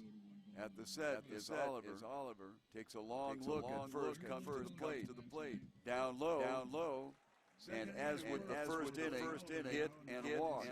In that first inning, the Saguaros got a run out of the hit. And then Rampone was the first duck to die in the double play that Ryan Retz hit into. Retz stepping in there, having hit into that 6-4-3 double play, although he worked 10 pitches out of Blake Oliver in the first inning. Last night's starting pitcher. We'll get to that in just a second. So Morris at second base with excellent speed. Rampone at first. And Ryan Retz 3 for 7 last night with the walk-off base hit. 8-7, the Saguaros won last night. Pops up a bunt. Fortunately for him, it gets all the way into the Saguaros dugout. 10 teams, they stretch from Alpine, Texas, which is in West Texas. Generally try not to second guess a manager does wonder that your third hitter in the lineup is squaring around the bunt. The first strikeout recorded for Blake Oliver. Woodard is shallow in right field. Deep in left field is Morita. And about straight away is Joey Bishop in center. At the set. League. It's considered to be an independent league. Bunt is still being considered, and they do it this time, and it fouls off the front of his foot, and it is 2 strikes. Batting 355, and he shares The other problem with having your third hitter in the lineup bunting, is that is not their normal situation. They are not particularly good at it, and no aspersions cast towards Ryan Retz. But on both occasions, first one he came up at the ball and popped it up, and the second one he kind of lunged at the ball. And in both cases, kind of a no-no in the bunting realm. 0-2 pitch. Look at second. Comes to the plate. Swung on and fouled into the screen. Count will stay 0-2. Randy in the ball game last night. Morris is out at second base by way of a hit. And a walk to Michael Rampone on first, and Ryan Retz at the bat. One nice defensive play, however. Bobby Webb is 0-2 the count. And of course, Joey Third baseman Bobby Webb is 4 or 5 steps behind the bag. And Balkin has swung to his right towards the left field foul line a little bit. no sign coming from the Morris dancing around at second base trying to get Oliver's attention. Ball swung on and hit towards the left fielder. Morita will handle it with ease, and that's the first out of the inning. He definitely does not when there's a runner on. So I suspect if you wind up giving an out, as well had moved the runners along, but that didn't work out. Jimmy Heck is the hitter. Heck got an RBI single in the first inning. And he hit one out of this ballpark as fast as we've seen anything get out of here in the home games for the Saguaros. That ball had an afterburner on it. Tim the Toolman must have installed something there because it scooted out of here in a quick hurry. Again, sorry about the echo. We have tried and tried. Is 375. So just kind of bear with it. Let's get through it because I'm afraid to tinker with it. If not the best, one of the better ballparks. Swung on, belted left field foul. This was a AAA ballpark. Swung on and fouled right at the plate, and the count is 2-2. And the thing that is maddening about it is the darn thing will come and go.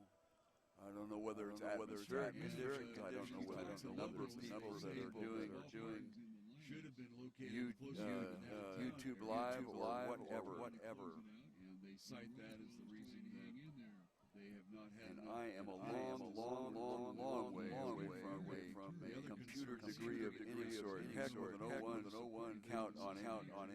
One out here in the bottom of the third, just misses outside. There we get that slump shoulder attitude, which quite frankly from my position up here It has been for both pitchers, and it does look like this umpire has a very narrow strike zone.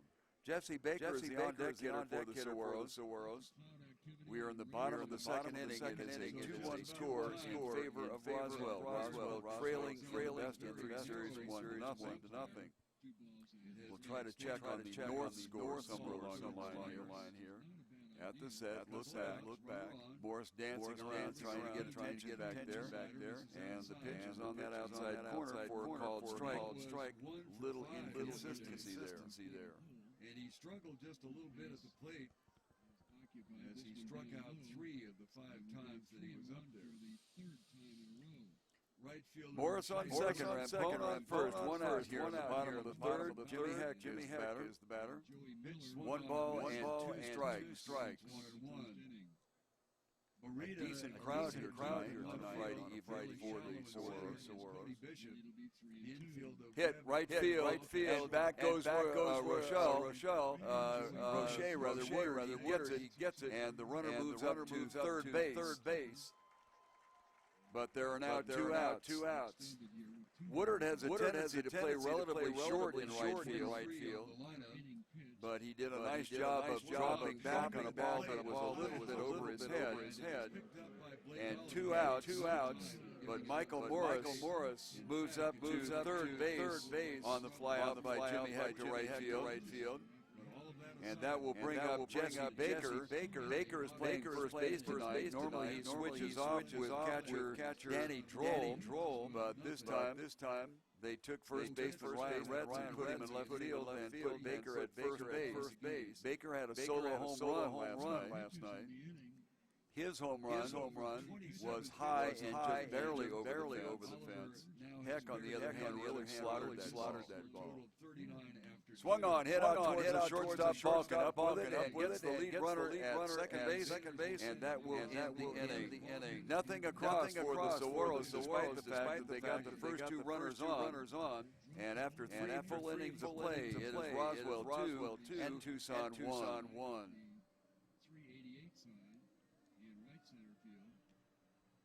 Bishop and at the time Gasper were full out in pursuit of the ball, and as it landed, it couldn't have landed in a more expeditious spot for the Tucson Saguaros, as it just dropped out of the reach of both of the outfielders for the Invaders, and scampering home with the winning run at about 12:10 last night. We should say today. We might wind up with a really gorgeous sunset. We've got fluffy, very interestingly arranged clouds above us. 19 pitches on the inning for Blake Oliver. He has 58 through his 3 innings of work, and we will go to the top of the fourth inning, and the Saguaros will send up, or check that, the Invaders will send up the bottom of the order, 7, 8, and 9, Marita, the pitcher spot, Oliver, and Brett Balkin.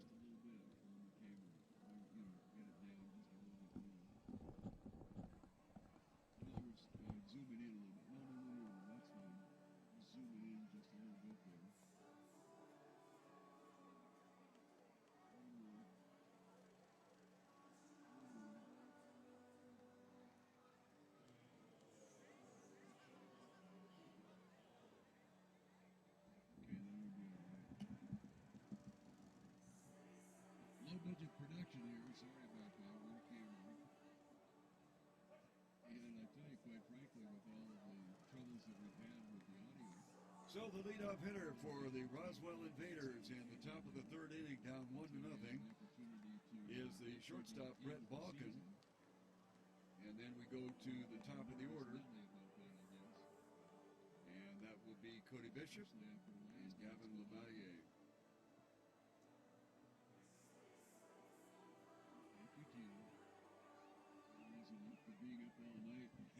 First pitch in the dirt and away for a ball. I tell you, Balkin really earned his keep last night. He made 2 absolutely brilliant plays in the 11th inning to keep the Saguaros at the time at bay. Almost made an outstanding play tonight on a ground Rene Moreta steps in there. He flew out to right field for Jimmy Heck in the first inning. And the first pitch he looks like a ball. A ball toes the runner. And so it is 2 balls and a strike now. Lays down that bunt, and they're going to let it roll foul. And that's exactly what he does.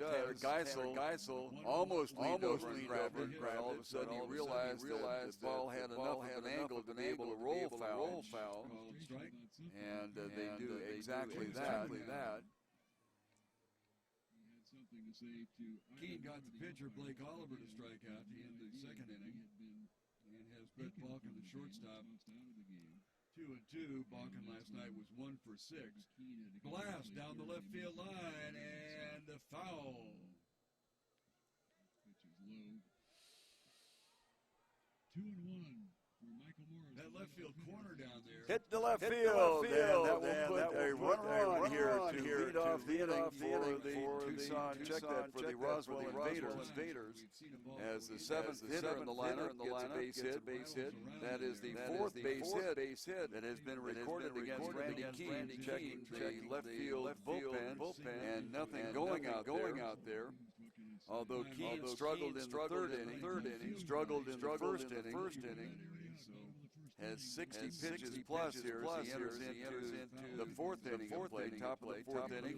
And Blake Oliver, the pitcher, Geisel has moved into the grass area, expecting a bunt, and that's exactly what Oliver is showing right off the bat. He pulls the ball, the bat back, and takes a swing. And I tell you what, as a third baseman, you have a tendency to almost wet your pants when they do that. Busy puts a lot of hits out there. Wrap to left field. So we'll look and see what Oliver does this time. Geisel is still on the infield grass. Moved to first, and that was Randy Keene's A move. Bishop, infield of that third. Bishop is. But it did not net anything because Moreta was not that far from the bag. Pecos League. Once again at shortstop. He was 4 for 7 last night. He was 0 for 2. And then got busy.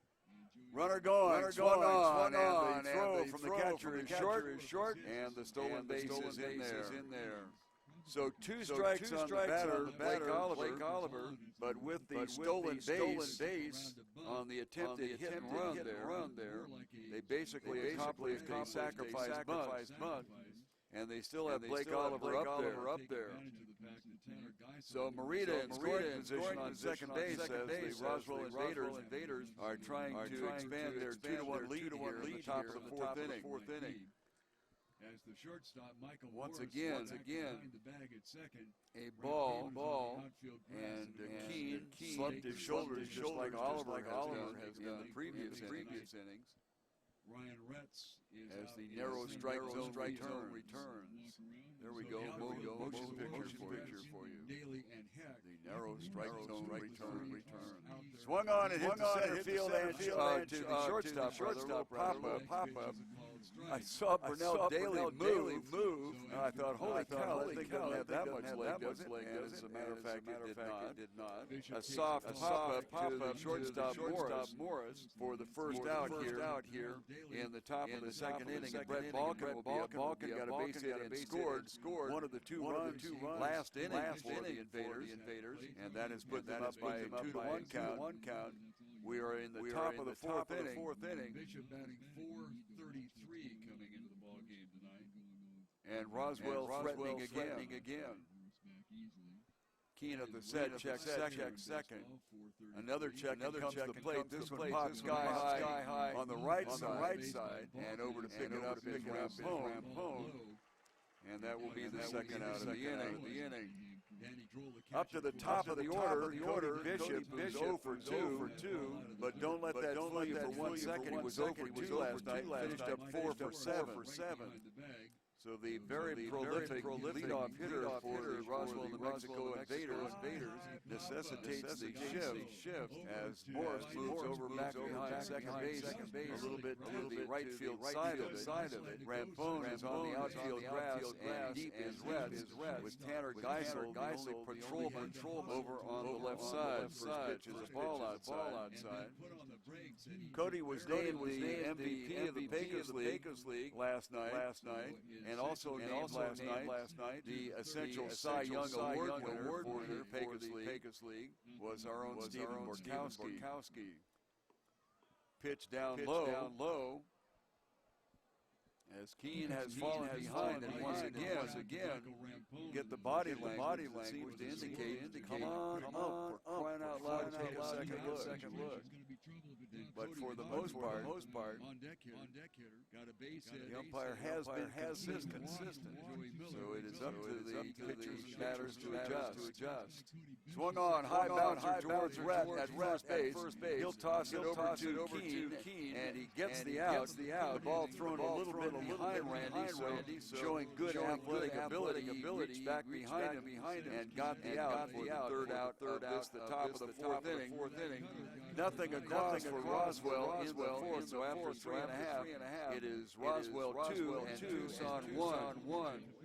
One hit in the inning, so four total given up by Randy Keene, and we have a gaggle of youngsters out there running the bases.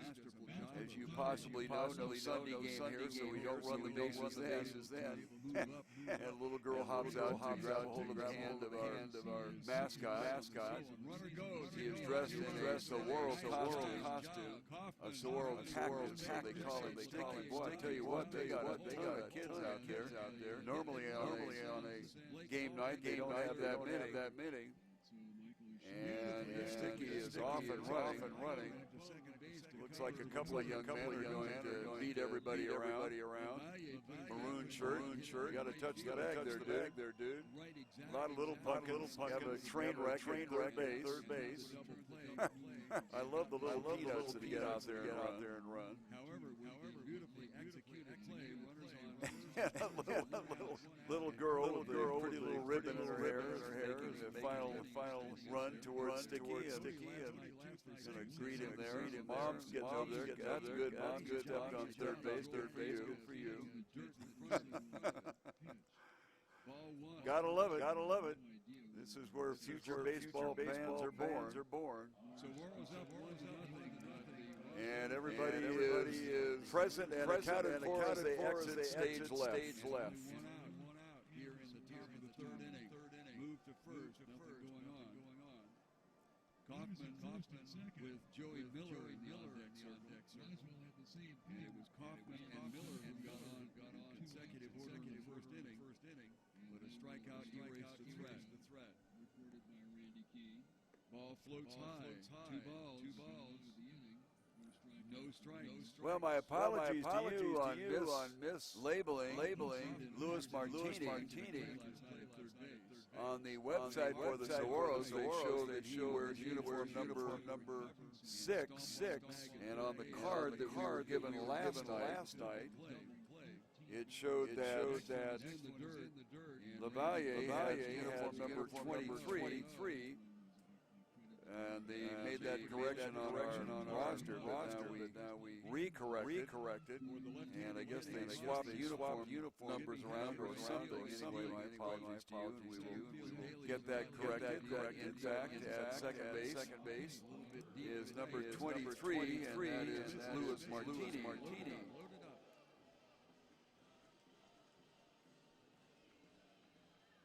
I gotta have an excuse. I can't take blame for this. Just checking to see if you're paying attention. Tanner Geisel will lead off for the Saguaros in the bottom of the fourth inning as Tucson trails 2-1. Blake Oliver pitches through 3 innings of work, starting the fourth with a called strike against Tanner Geisel. Geisel struck out looking in the second inning. Danny Troll is the on-deck hitter, and then Randy Keene spot. Deep here, first pitch misses outside, and Randy Keene is a little bit upset as as the umpire has gone back to Foul ball right side into the stands stands down the right field line. I do not And know Tanner, as he was in the second inning, is in a hole 0-2. Geisel was 2 for 4 last night. Roswell is at a relatively high elevation. Next pitch misses, and it's 2-0. Tanner stepping in there with a So Kino 363 batting average on the season. He walks down and around behind the pitcher's mound. Infield is deep. Outfield pretty much straight away. Although Woodard seems to like to play a rather shallow right field in that situation right now. This one swung on and hit off to the right side and foul once again. Rene Morita in left field is back relatively deep, and Cody Bishop in center would be playing pretty much straight away. But right now, Key needs to concentrate on Joey Miller with home run power and the bases loaded. 2-1. Outside. 0-2. Leadoff hitter for the Saguaros in the bottom of the fourth inning. Swung on and missed. Jammed him. Looks like he also changed up on the pitch a little bit, so that's the second strikeout recorded against Tanner Geisel. Danny Droll, the catcher, coming in there. He got a base hit in the second inning. The Saguaros have accounted for 4 base hits and 1 run, while Roswell has 4 base hits and 2 runs. However, they bunched 3 of their base hits in the third inning. And that's why they are leading by a count of 2-1. Foul ball to the right side. And Danny is in the hole 0-1.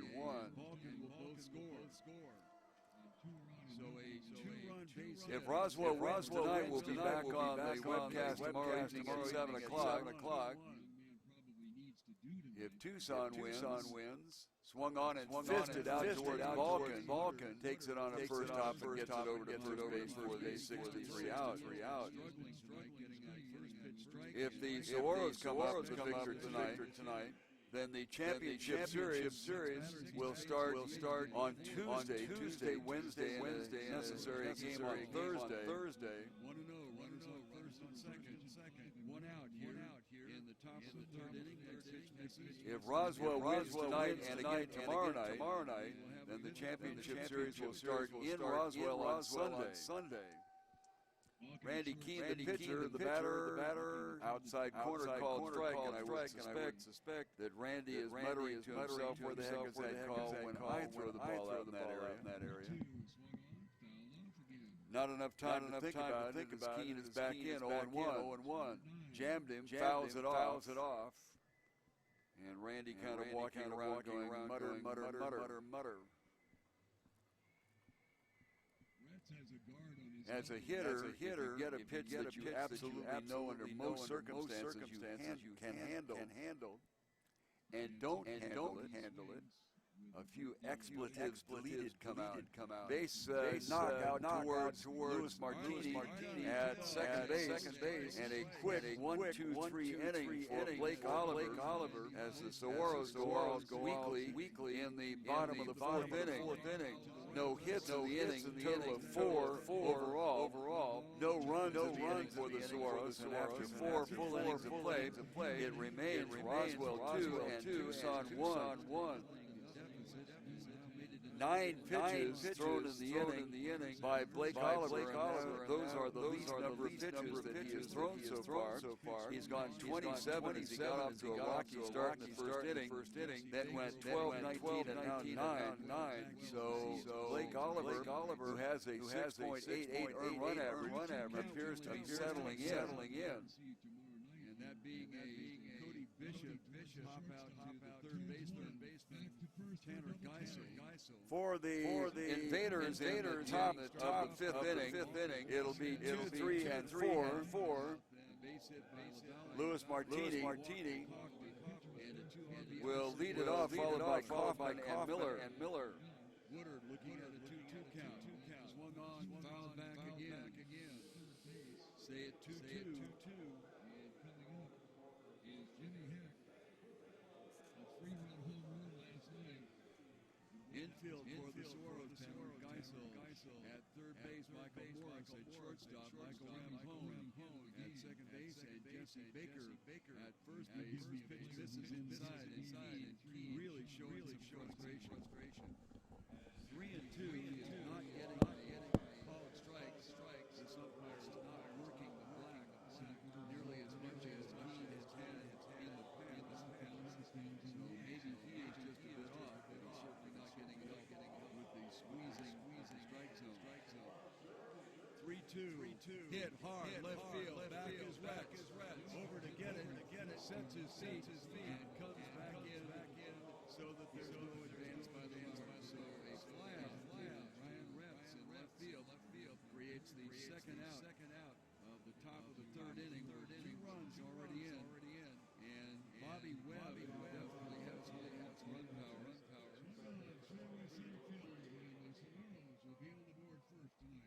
Bobby has had 19 on the season.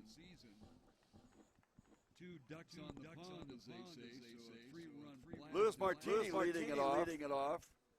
Jimmy Heck Lewis 1 for 2 tonight, got a base hit, scored in the third inning. Popped out to Rampone. First pitch to him is a called strike. First pitch swung on, cutter and missed. And now acknowledging the fact that Lewis was in there last night. Let's check and see what he did last evening. Next pitch misses for a ball, 1-1. He was 1 for 6, scored once, walked once, and had a rough time at the plate, but struck out 3 times. 1 ball, 1 strike, top of the fifth inning. Pitch misses outside, and it is 3-1. So Heck on first base.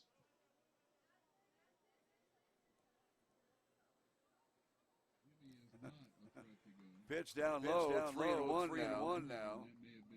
Had a question here about our audio. I'll address it in just a minute. Probably should Know that we have folks in New York checking in, and also Florida. It would be the Baker family, and then swung on and hit to center field, and a leadoff base runner for the Invaders. Absolutely baffling beyond words. Lubeck family visited out here several weeks ago. And Mrs. Lubeck told me that a lot of relatives are with us. So that's nice to have an acknowledgement Outside corner called strike 3 in the New York area. Once again, I really apologize for the echo. Just beside myself trying to figure out what to do about it. The frustrating doggone thing comes and goes. It absolutely blows my mind. Pitch is down in the dirt. Danny Droll does a good job of keeping it out in front of him. Quite a few pitches thrown. We'll count them for a second here. Randy has not been as sharp as we've seen him in the past. And whether that is aided and abetted by what we perceive as a squeezed strike zone by this particular umpire is hard to say. But as I mentioned before you make that adjustment, Kaufman is the hitter. Cody is at the catcher's position tonight. He was at third base last night. He makes a quick move to first base and does not catch Kaufman. Someone asking about the sound quality. Cody is not particularly a threat to go. He's stolen twice successfully out of 3 attempts. To the plate, swung on, foul ball, left side. 1-1 the count. I don't want to get into where It hit the aluminum. I love it. Sounds great. Tried to adjust several things. And lost the sound altogether. Some movement out in the bullpen for the Saguaros. Nothing going on in the bullpen for Roswell.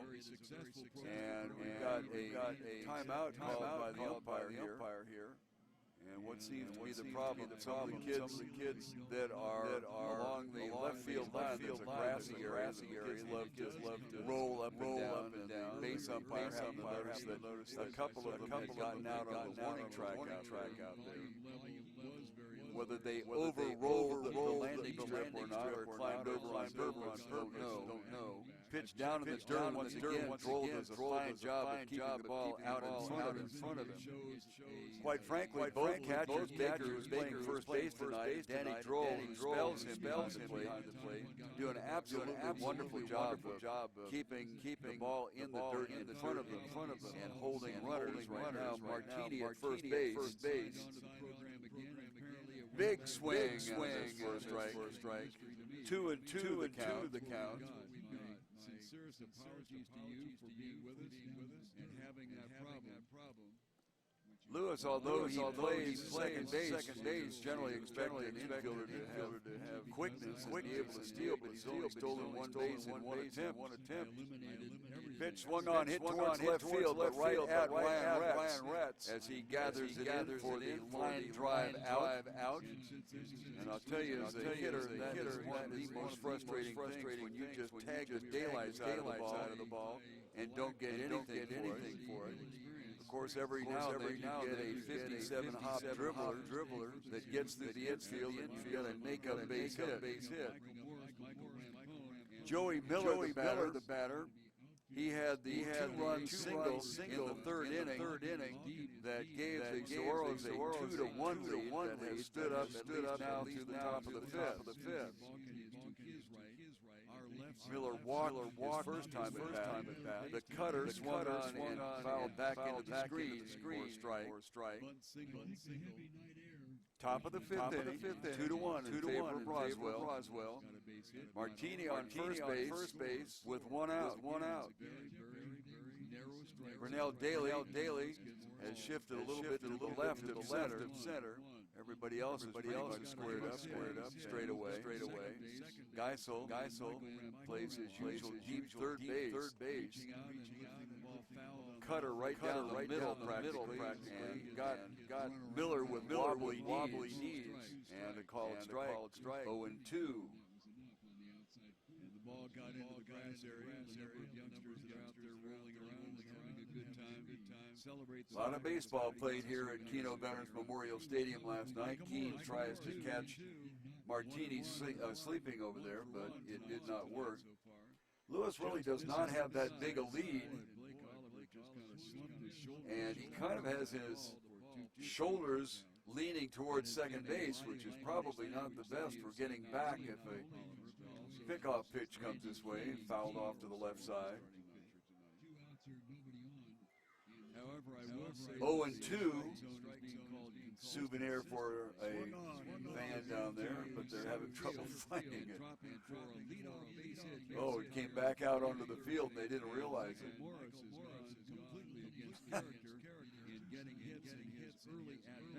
He's still looking for the ball down there. But apparently it came up over the railing, bounced against the seat, and came back out. While the fan was turning to look for it, he didn't see that it had come back out on the field. Pitch down low for a ball, 1 ball and 2 strikes. Boy, did you see that video the other day? And I forget what stadium it was in, but there was like a 110-mile-an-hour line drive headed to somebody down the left field line who happened to be looking down at his cell phone at the time. Fortunately for him, he was sitting next to a ball girl, and she calmly reached over and caught the ball about 6 inches from his nose. Another down low pitch, and we'll go 2-2. And she got a standing ovation. We do stand corrected about the second base, which, well, she should have. On the website, it indicates that number 23 is Gavin Valle. Volunteer bat boys and bat girls for the Independent League. And the umpire had to walk over and say, yo, I need some more baseballs. Last night, 13 innings, and we had to send out for a special I was going to say overnight, but no, instant delivery from Big 5 for baseball. I'm exaggerating, of course. We have plenty of baseballs, but boy, oh boy, they went through them last night. Joey Miller, 2-2. Swung on, fouled into the screen behind home plate. And we'll stay at 2-2 with the 7th pitch of the at-bat. Top of the 5th inning. And Luis Martini is on first base. A line drive out to Ryan Retz in left field has created the only out of the inning so far. Roche Woodard is in the on-deck circle. 2-1 in favor of Roswell. Swing and a miss. 2-0 pitch misses outside.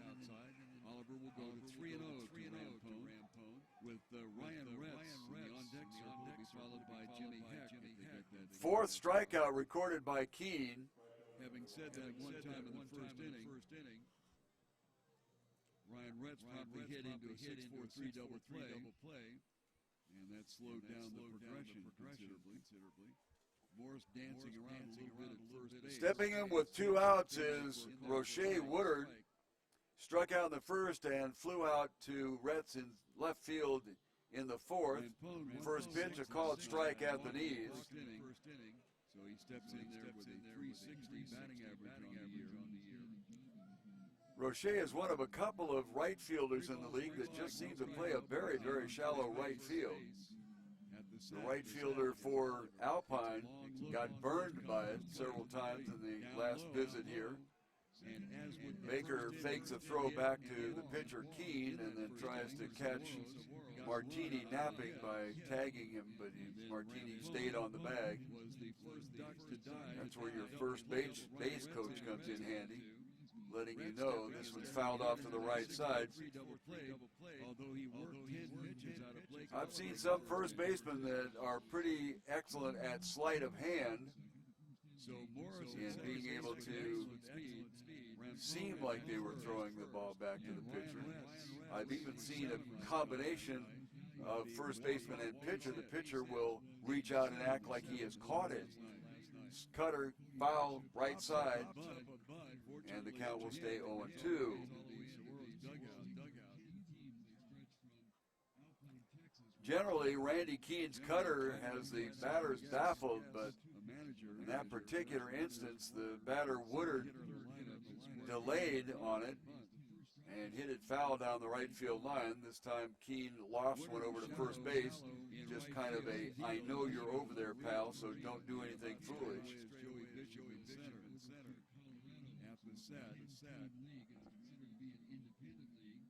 At the set, 0-2, couple of outs here. That cutter missed that time down low. 1 ball and 2 strikes. The other problem with having your third hitter on the lineup is bunting. Thank you for your comment about the echo being positive. I really needed that. Thank you.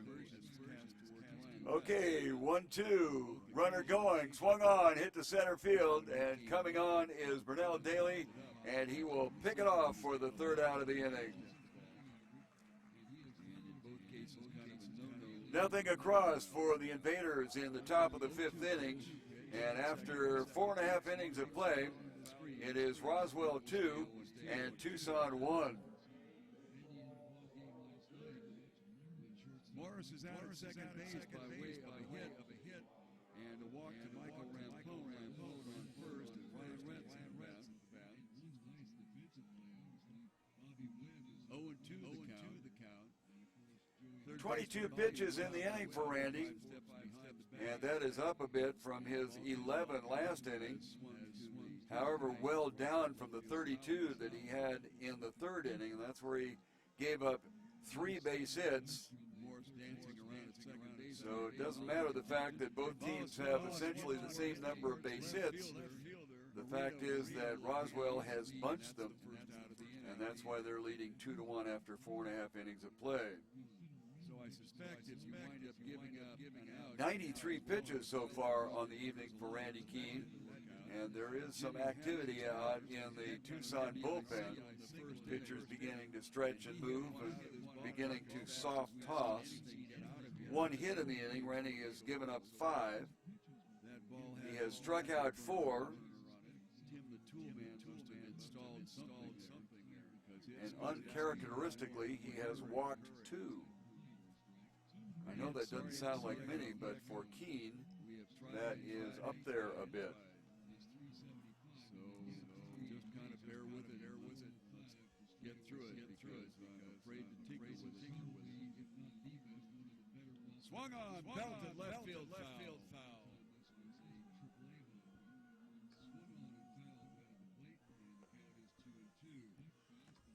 thing that is maddening about it is the darn thing will come and go. I don't know whether it's atmospheric conditions. I don't know whether it's the number of people that are doing YouTube live, whatever.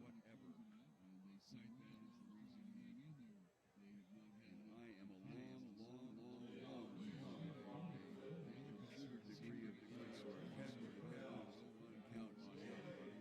One out here in the bottom of the third, just outside there, we get that slump shoulder attitude. From a hometown perspective, to get Brunel Daly on as the leadoff hitter here in the bottom of the fifth inning would be a plus. First pitch misses outside. Daly has excellent speed, and Brunel has stolen 19 bases in 26 attempts. The Saguaros not particularly a running team. Slider misses low. 2-0 the count to Brunel.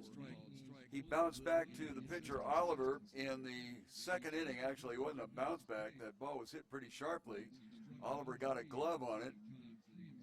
Swung on and missed as the Saguaro center fielder has a problem with that outside pitch. And to move up in the baseball ranks, he's going to need to learn how to step and pop that thing onto the right side. Attempts a bunt, and the count goes to 2-2. Looking to drop down a drag bunt as Bobby Webb, the third baseman, was playing particularly deep. But now with 2 strikes, probably will be standing up there and swinging away at something that might look good to him. Pounded foul to the left side. Daly will be followed by the top of the order, Michael Morris, and then Michael Rampone. In 2 consecutive series of at-bats, the Morris-Rampone combination has gone base hit walk. In the first inning, the Saguaros got the run across, and in the third inning, did not accomplish that. Hit hard towards Balkan, scoops it up, and gets it to first base for the out. His home run was high and just barely over. 7 batters in a row retired by Oliver last night. Kind of felt bad for David Johnson. He retired 13 in a row and then fell off the wagon, giving up 3 consecutive base hits, 2 singles, and a blistering home run by Jimmy Heck. Then he recovered and struck out the next batter and then gave up a double and a single and gave up another run, and that was all for him that night. Called strike at the knees. Michael Morris has 2 consecutive base hits, which has been kind of out of character for Michael. Normally he seems to have trouble the first couple of times at bat and then settles in and does very well after that, as denoted by his .367 batting average coming into the game tonight. But he has reversed that, well, hopefully not all the way, because he's 2 for 2 here in the early going. 19 pitches on the inning. At the knees for a called strike, 1 ball and 2 strikes. Webb, who was up on the infield grass, will now move back deeper at third base. The invaders will send up the bottom of the order. 1 ball, 2 strikes. Swung on, hit past the pitcher, but backhanded nicely by Martini, and he gets the runner at first base. An outstanding play by Luis Martini. Oliver dove down for the ball. It got through him. Fortunately, in his move to try to catch it, it did not divert its line of flight, as Oliver turns and points at Martini in a gesture of, "Thank you, son, you've done me a favor." 2 outs here. And that will bring up Michael Rampone. Rampone has walked twice. Last night he was 1 for 6. Michael coming into the ballgame batting .360 on the year. 2 outs here in the bottom of the 5th inning as the Saguaros continue to trail 2-1. They got 1 in the first and then gave up 2 in the top of the third. We are in the bottom of the 5th inning. Inside corner called strike, as now apparently the umpire is beginning to get a little bit more liberal with his strike zone, which is what you do not want. Without regard to which team you are on, you need the consistency much more than you need the change. Swung on, wrapped towards Balkin at short. He's up with it and over to first for the 1-2-3 inning. 6-3. Nothing across for the Saguaros here in the 5th. And after 5 full innings of play, it is Roswell 2 and Tucson 1. No hits in the inning. So far, only 4 hits given up by Blake Oliver, and he has scattered them all over the place. Gave up 1 hit in the first, actually 2 in the first. Then 1 hit in the second, 1 hit in the third, and nothing since then.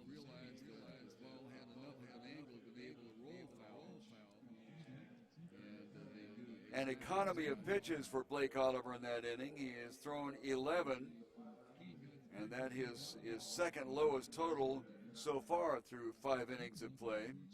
78 pitches overall for Mr. Oliver through 5, and we will go to the top of the 6th inning. And the Invaders will send up 6, 7, and 8. That's Bobby Webb, Rene Morita, and the pitcher spot, Blake Oliver right now. Nothing to indicate that they would pinch hit for Oliver this early in the ball game. Tucson check that for the Roswell Invaders. As the 7th hitter in the lineup gets a base hit. That is the 4th base hit that has been reported against Randy Keene, checking the left field bullpen, and nothing going out there. Although Keene struggled in the 3rd inning, struggled in the 1st inning, has 60 pitches plus here as he enters into the 4th inning of play, top of the 4th inning. And Blake Oliver, the pitcher's Geisel, has moved into the grass area, expecting a bunt, and that's exactly what Oliver is showing right now. And he pulls the ball, the bat back, takes a swing, and I tell you what, as a third baseman, you have a Webb will be the leadoff hitter here in the top of the 6th inning. He struck out looking in the 3rd and popped up to right field, takes the first pitch as a called strike. Quite a few young people here tonight, kids rolling around on the grass on the left field side.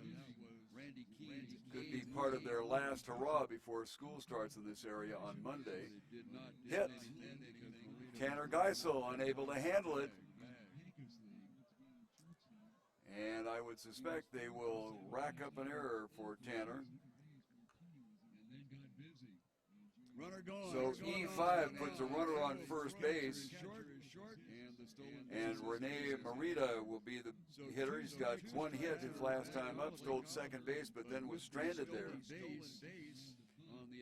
In the 2nd inning, he flew out to the right fielder, Jimmy Heck. And they still have Blake Oliver up way outside for a ball. So Morita in scoring position on second base as the Roswell Invaders are trying to expand their Bobby Webb has no steals and no attempts. Geisel is in close up at third base. A ball, and Keene slumped his Swung on, hit a high pop-up. Drifting back to get it is Michael Morris in shallow left field, and he gathers it in for the first out of the top of the 6th inning.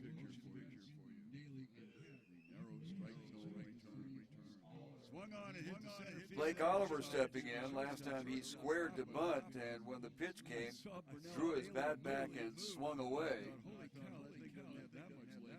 I can tell you from personal experience, and the very few times that I wound up playing third base in my career, that one gets the wobbly knees, I'll tell you. Swung on, hit high to center field, but Burnell Daly has it in sight and gathers it in for the 2nd out of the inning. We are in the top of the 4th inning. Brett Balkin, the shortstop, batting .333 on the year. He's 1 for 2 tonight. He got a base hit and came around to score on the 2 RBI single turned in by Joey Miller in the 3rd inning. And then he popped up to Rampone at second base. That happened in the 4th. So the ninth hitter in the order for the Invaders up there with 2 outs and a runner on first base. That runner is Bobby Webb, and he is not a threat to go. So the very prolific leadoff hitter for Keen trying to get comfortable on the rubber. necessitates the shift. Balkan with a very wide open stance as he attempted or looked like he was going to try to drag that down there. I've mentioned many times that Tanner Geisel has a tendency to play very, very deep at third base. And quite frankly, it surprises me that more clubs don't try to lay that ball down and make him cover ground and make the play. 1 ball, no strikes. Pitch, Anthony is called strike. 1-1. As Keen has fallen behind and once again get the body language. Now I'm told that the echo has left. I hope it's left for you. I have no idea. It might be something to do with the number of people at any given time using YouTube Live, which is a new service for them this year. It started in January, as I understand it. Next pitch misses low, and it will go to 2-1. And of course, there's never anybody that you can call at these big internet providers. They want you to email them or look at the frequently asked questions. So there you are. Hit back up through the middle, a slow roller. Rampone will pick it up and throw hard to first base and get him by a half step. And there is a discussion that's going to go on. Balkan is hollering at the base umpire, and the umpire looking rather long in his direction. It was a bang-bang play, and I would suspect if we were in the big leagues and had an opportunity to have that reviewed, they might just review it. They finally have one of his teammates come over, but Balkan is still muttering and looking towards the umpire. I believe it was the manager that came over and had a few words to say, and as he walks away, he is muttering a little bit as well. So the Invaders a little bit upset. An absolutely fine play by Michael Rampone on that slow hit ball up the middle. Got over and got a hold of it and got a lot of mustard on that throw. Many times your second baseman does not have a particularly strong arm, but in this particular case, Rampone showed that he had a bit of a gun. All of that aside, the inning ends with no runs across, and after 5.5, it is Roswell 2 and Tucson 1, with the Saguaros coming up to bat, and they will send up 3, 4, and 5, Retz, Heck, and Baker.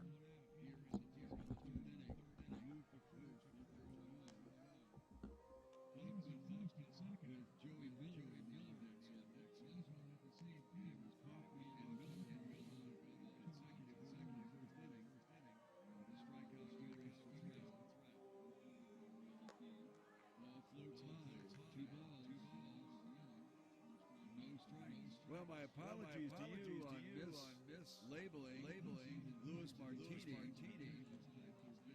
On the website for the Saguaros, they show that you were number 6, and on the card that we were given last night, it showed that Lavalle had number 23,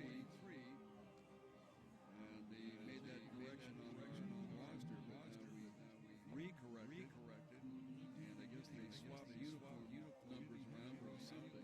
Anyway, my apologies to you. Get that corrected. In fact, at second base is number 23, and that is Louis Martini.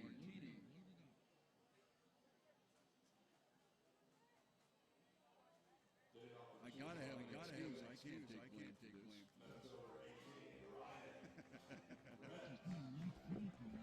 Just checking to see if you're paying attention. Tanner Geisel will lead off for the Saguaros in the bottom Ryan Retz will lead it off here in the bottom of the 6th inning with the Saguaros trailing by 2-1.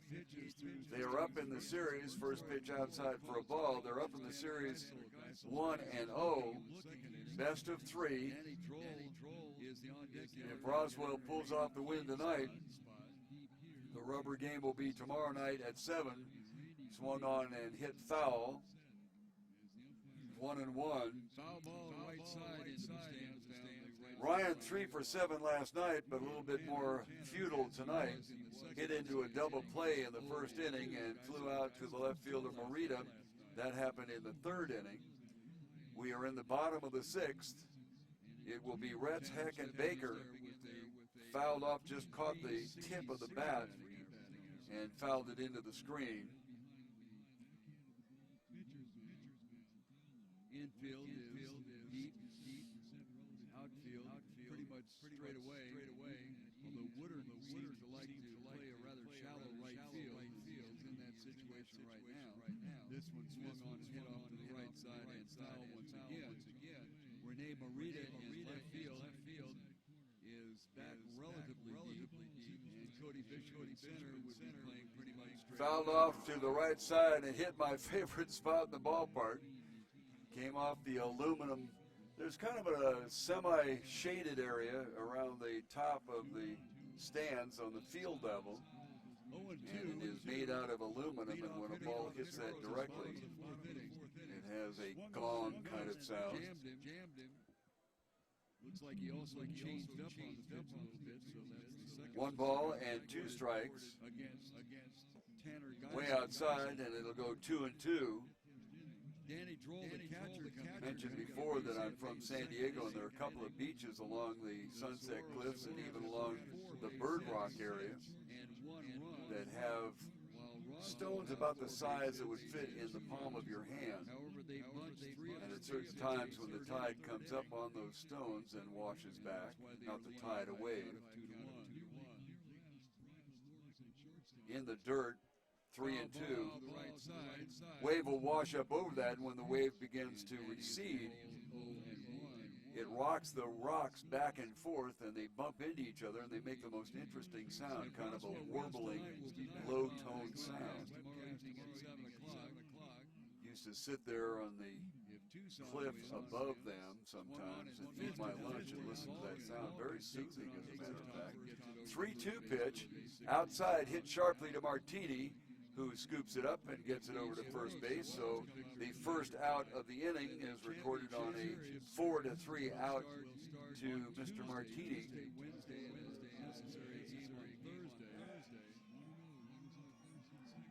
10th batter in a row that Blake Oliver has retired.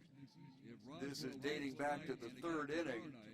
Last night, David Johnson retired 13 Saguaros in a row.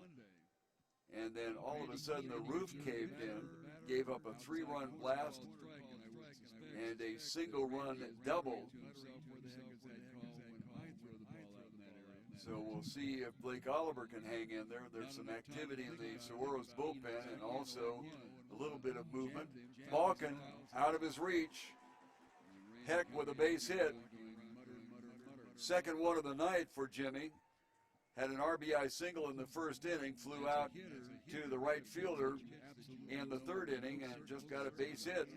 So a 1-out runner on first base for the Saguaros.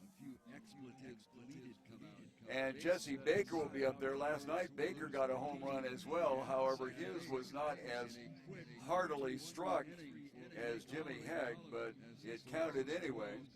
Just barely got over. It was a solo home run in the 2nd inning that tied things up.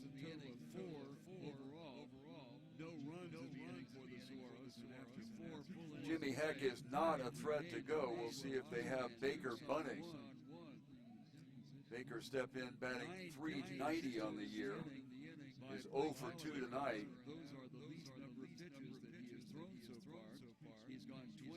No movement to bunt.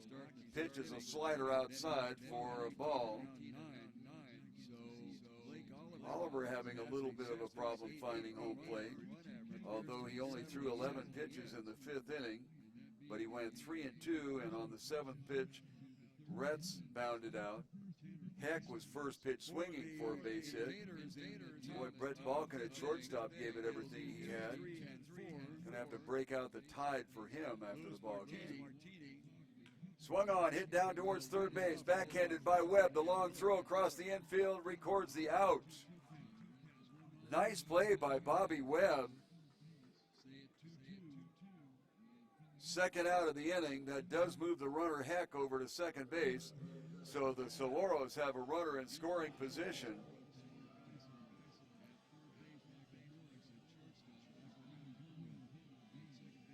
The Invaders have gotten outstanding play from their third baseman last night and tonight.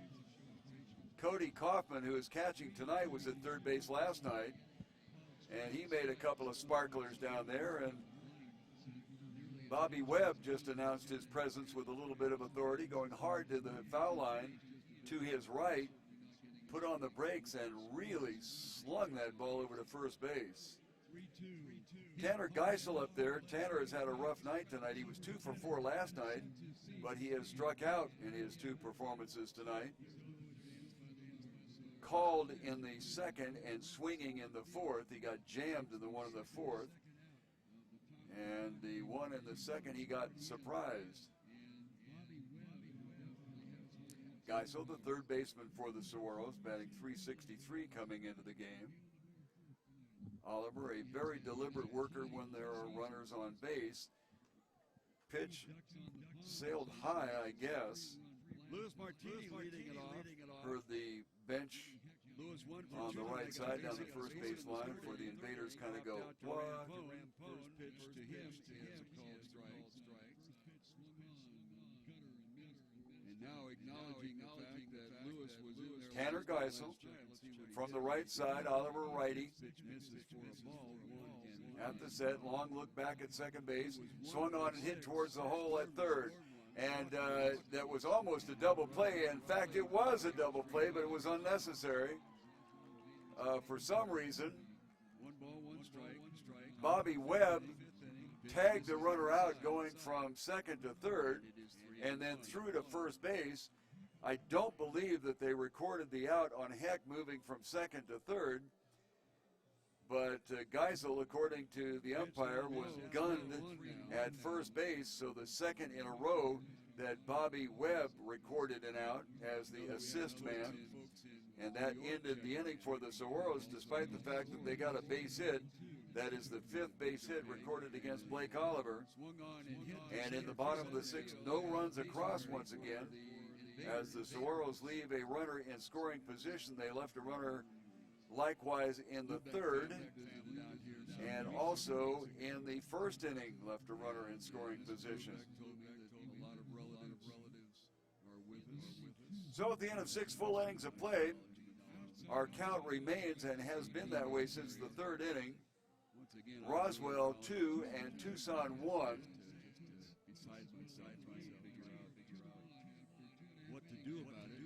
12 pitches turned in by Blake Oliver in the inning. 90 pitches so far through 6 innings of work. And we will go to the top of the 7th inning.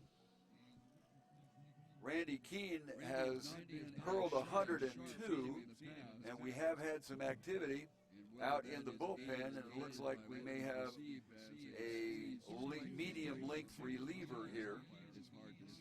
Try to pick up a number for you. Looks like it might be Matt Kelly. It is in fact Mr. Kelly, who by the way is wearing 6 on his uniform. The 6 uniform supposedly worn by Lewis Martini. I'm teasing. So Matt Kelly will come out. He was one of the 600 pitchers that appeared for the Saguaros last night. Again, I jest. 9 pitchers came to the mound for the Saguaros. Kelly was one of 4 of them that were shuffled in and out during the 8th inning last night. A game that, if you were unaware, the Saguaros won in the bottom of the 13th inning with a walk-off base hit by Ryan Retz, who's in left field tonight. Kelly is a lefty. Randy Keene goes out, having given up 2 runs. He got 4 strikeouts, gave up 2 walks.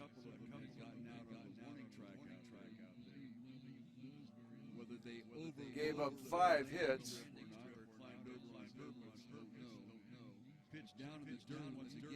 Worked 6 full innings, did Randy Keene. So the game is in the hands now of the bullpen for the Saguaros. A bullpen that gave it away last night, as a matter of fact, before Retz came to the rescue.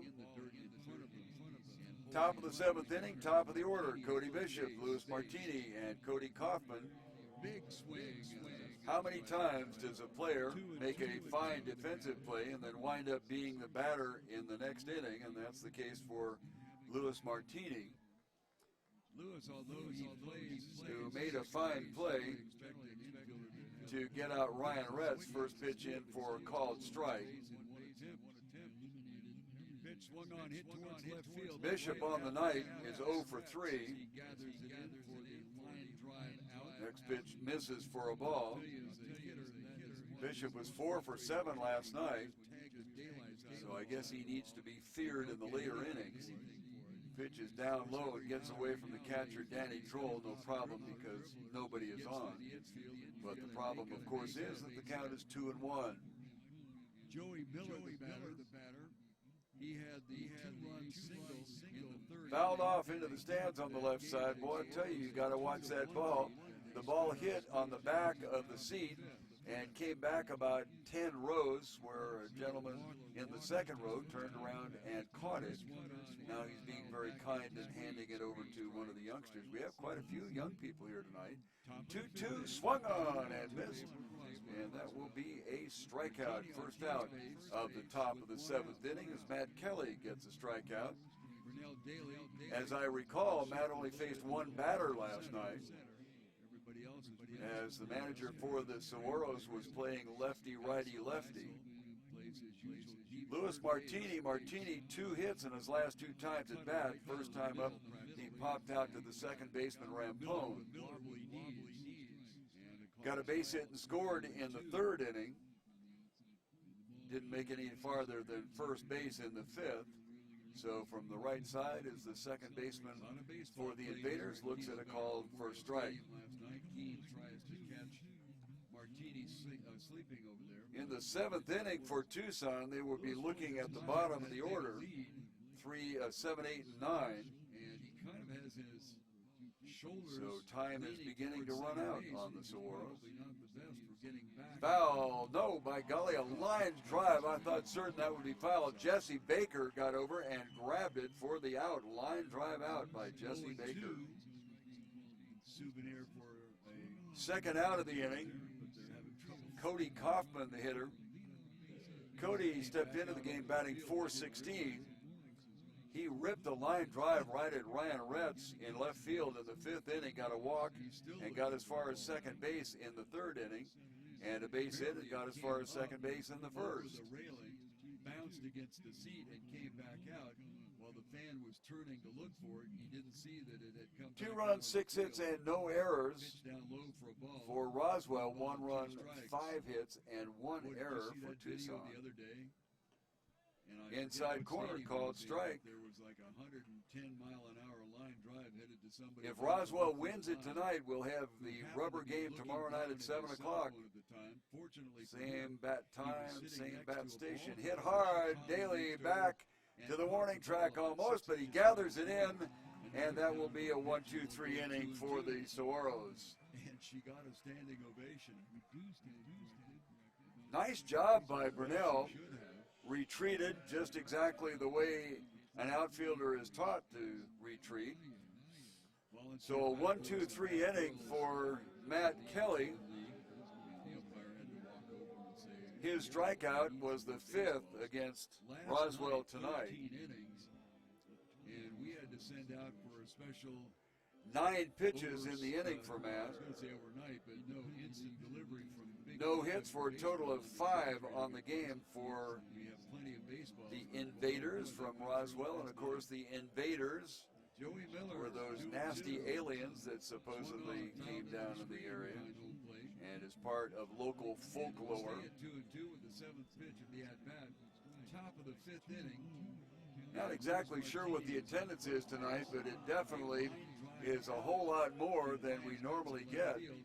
Admittedly, this is the championship series for the South Division. 2-1 in favor of Roswell. Swing and a miss.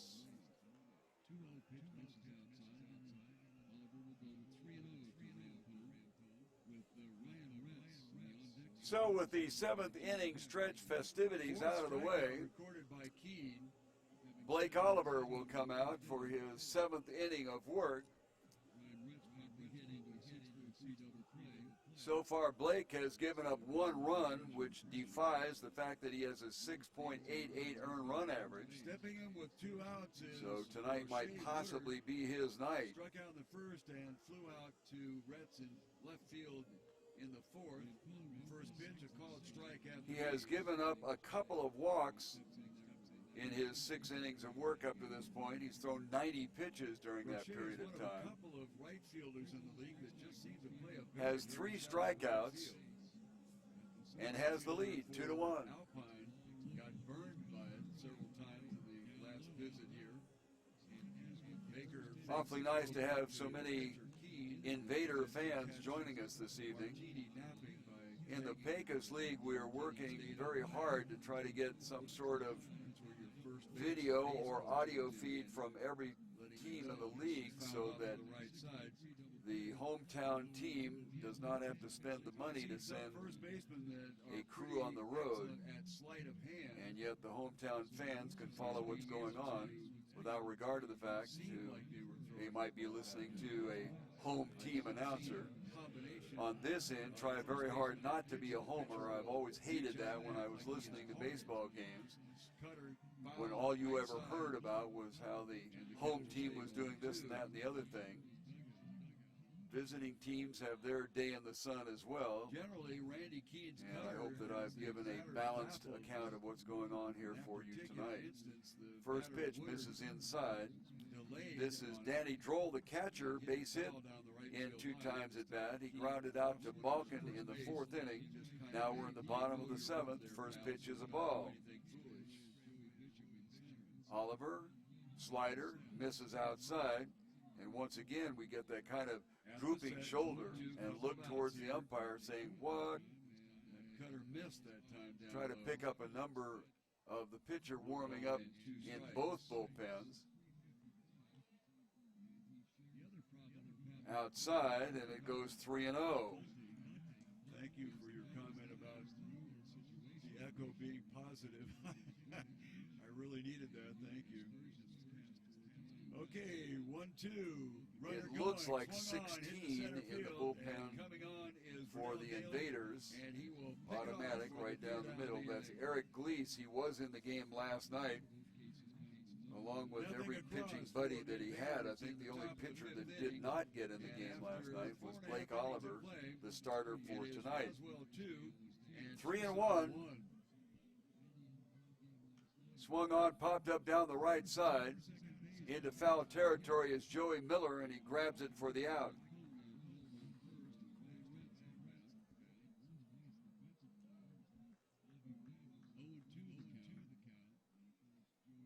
Two pitches in the inning for Randy. Brandon Cook is up for the Saguaros, 11 last and inning. just as I say that, he sits However, down. well down from the Not 32 sure whether he was he just had getting in some the third stretching inning. work That's where in, he gave or up whether he 3 was base hits. throwing. But we are going to have a new pitcher because Randy Keene is being pulled for number 24, Fact is that Roswell has bunched them and that is, of course, Mr. Cox. after 4.5 innings of play. Cameron Cox stepping in there. He also 93 pitched a pitches little so bit far last on the night. evening for Randy Keene. I take that back. He was in as a pinch hitter. Slider catches the outside corner for a called strike. Pitchers beginning to stretch and move and beginning to You might wonder why they have a pitcher in their pinch hitting, but Cameron can swing the lumber. 381 struck out on the 4. season. Hit down to the first baseman Miller, who gobbles it up and will take the out himself as Cameron Cox displayed a little bit of speed there that I think surprised Miller for a moment. Up there a bit. After he picked up the ball, he was almost ready to take it himself and then thought, oh my goodness, I better get it to Oliver, and then as it turned out, he took it himself anyway. Second out of the inning here. It's the bottom of the seventh inning, and the Saguaros are trailing by 1. And Burnell Daly, the center fielder, will step in there. Burnell 1 for 5 last night, 0 for 2 this evening. And Burnell is just having an awful time with that pitch on the outside part of the plate. Kind of an excuse me swing, but racks up a strike with 2 outs and nobody on here at the bottom of the 7th. And as I mentioned, the Saguaros down by 1. They are up in the series 1 game to none. Next pitch wrapped out towards Balkin at short. He vacuums it up and gets it over to first base for another 1-2-3 out. To get Burnell Daly on as the leadoff hitter here in the bottom of the 5th inning would be a plus. No runs across for the Saguaros after 7 full. It is Tucson 1 and Roswell 2. No hits in the inning for 5 total for the Saguaros. Bases in 26 attempts. 9 pitches turned in by Blake Oliver. He is at 99 overall, and as I mentioned, there is some activity in the Invaders bullpen. 2-0 the count to Burnell. He bounced back to the pitcher Oliver in the 2nd inning. Actually, it wasn't a bounce back. That ball was hit pretty sharply. Oliver got a glove on it. Swung on and missed as the Saguaro center fielder has a problem with that outside pitch. And to move up in the baseball ranks, he's going to need to learn how to step and pop that thing onto the right side. Attempts a bunt. The count goes to 2-2. Dropped down a drag bunt as Bobby Webb, the third baseman, was playing particularly deep. But now with 2 strikes, probably will be standing up there and swinging away at something that might look good to him. Pounded foul to the left side. Daly will be followed by the top of the order, Michael Morris, and then Michael Rampone. In 2 consecutive series of at-bats, the Morris-Rampone combination has gone base hit walk. In the 1st inning, the Saguaros got the run across, and in the 3rd inning, did not accomplish that. Hit hard towards Balkin, scoops it up, and gets it to first base for the out.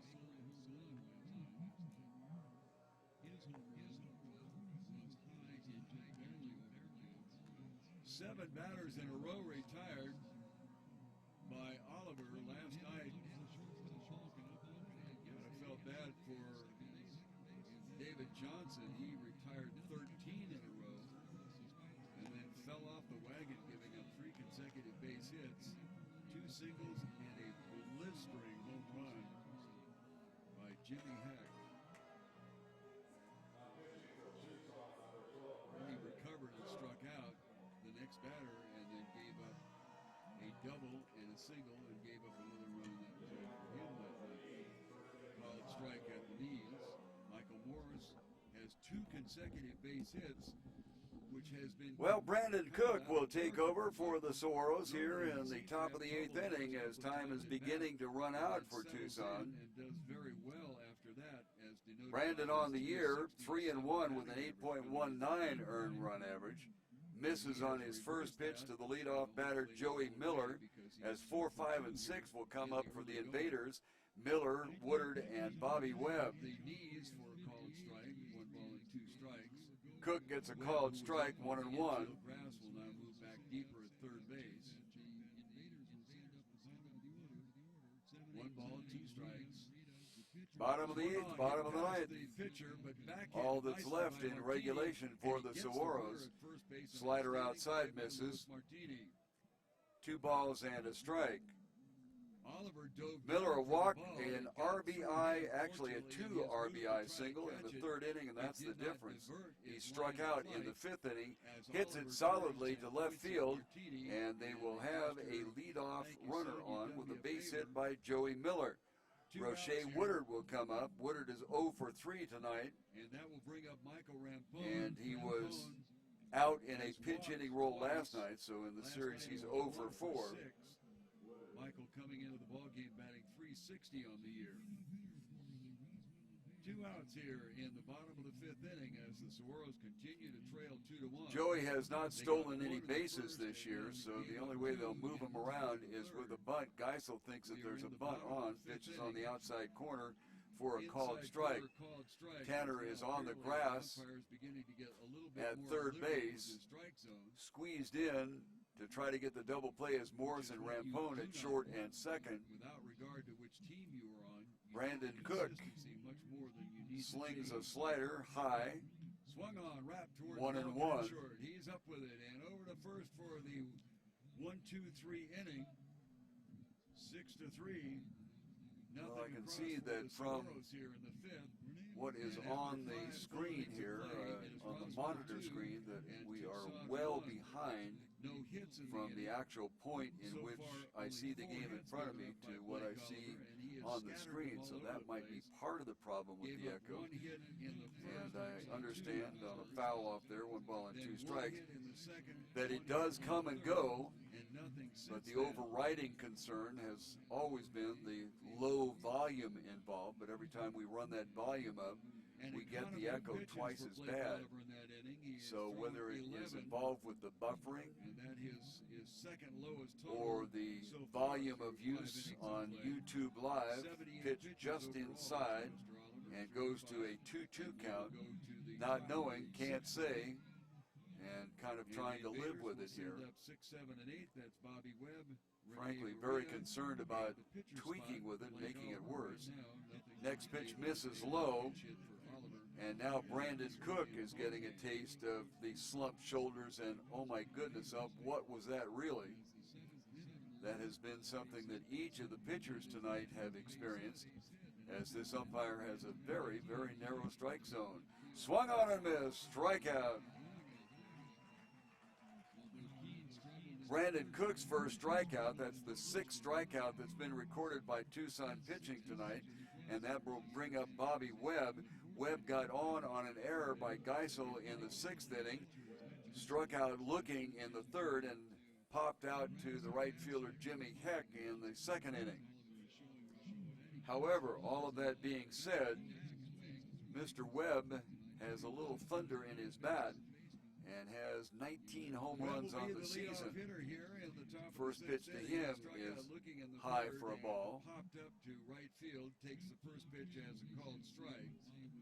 One thing as a hitter that has a few home runs that you need to keep in mind when you get in this situation, pitches outside 2-0, is that you need to play within yourself, because quite frankly, if you go up there looking to hit a home run, I double dog guarantee you will not. Generally, if all the fundamentals are there and you get a good pitch to hit, that's when the home runs occur.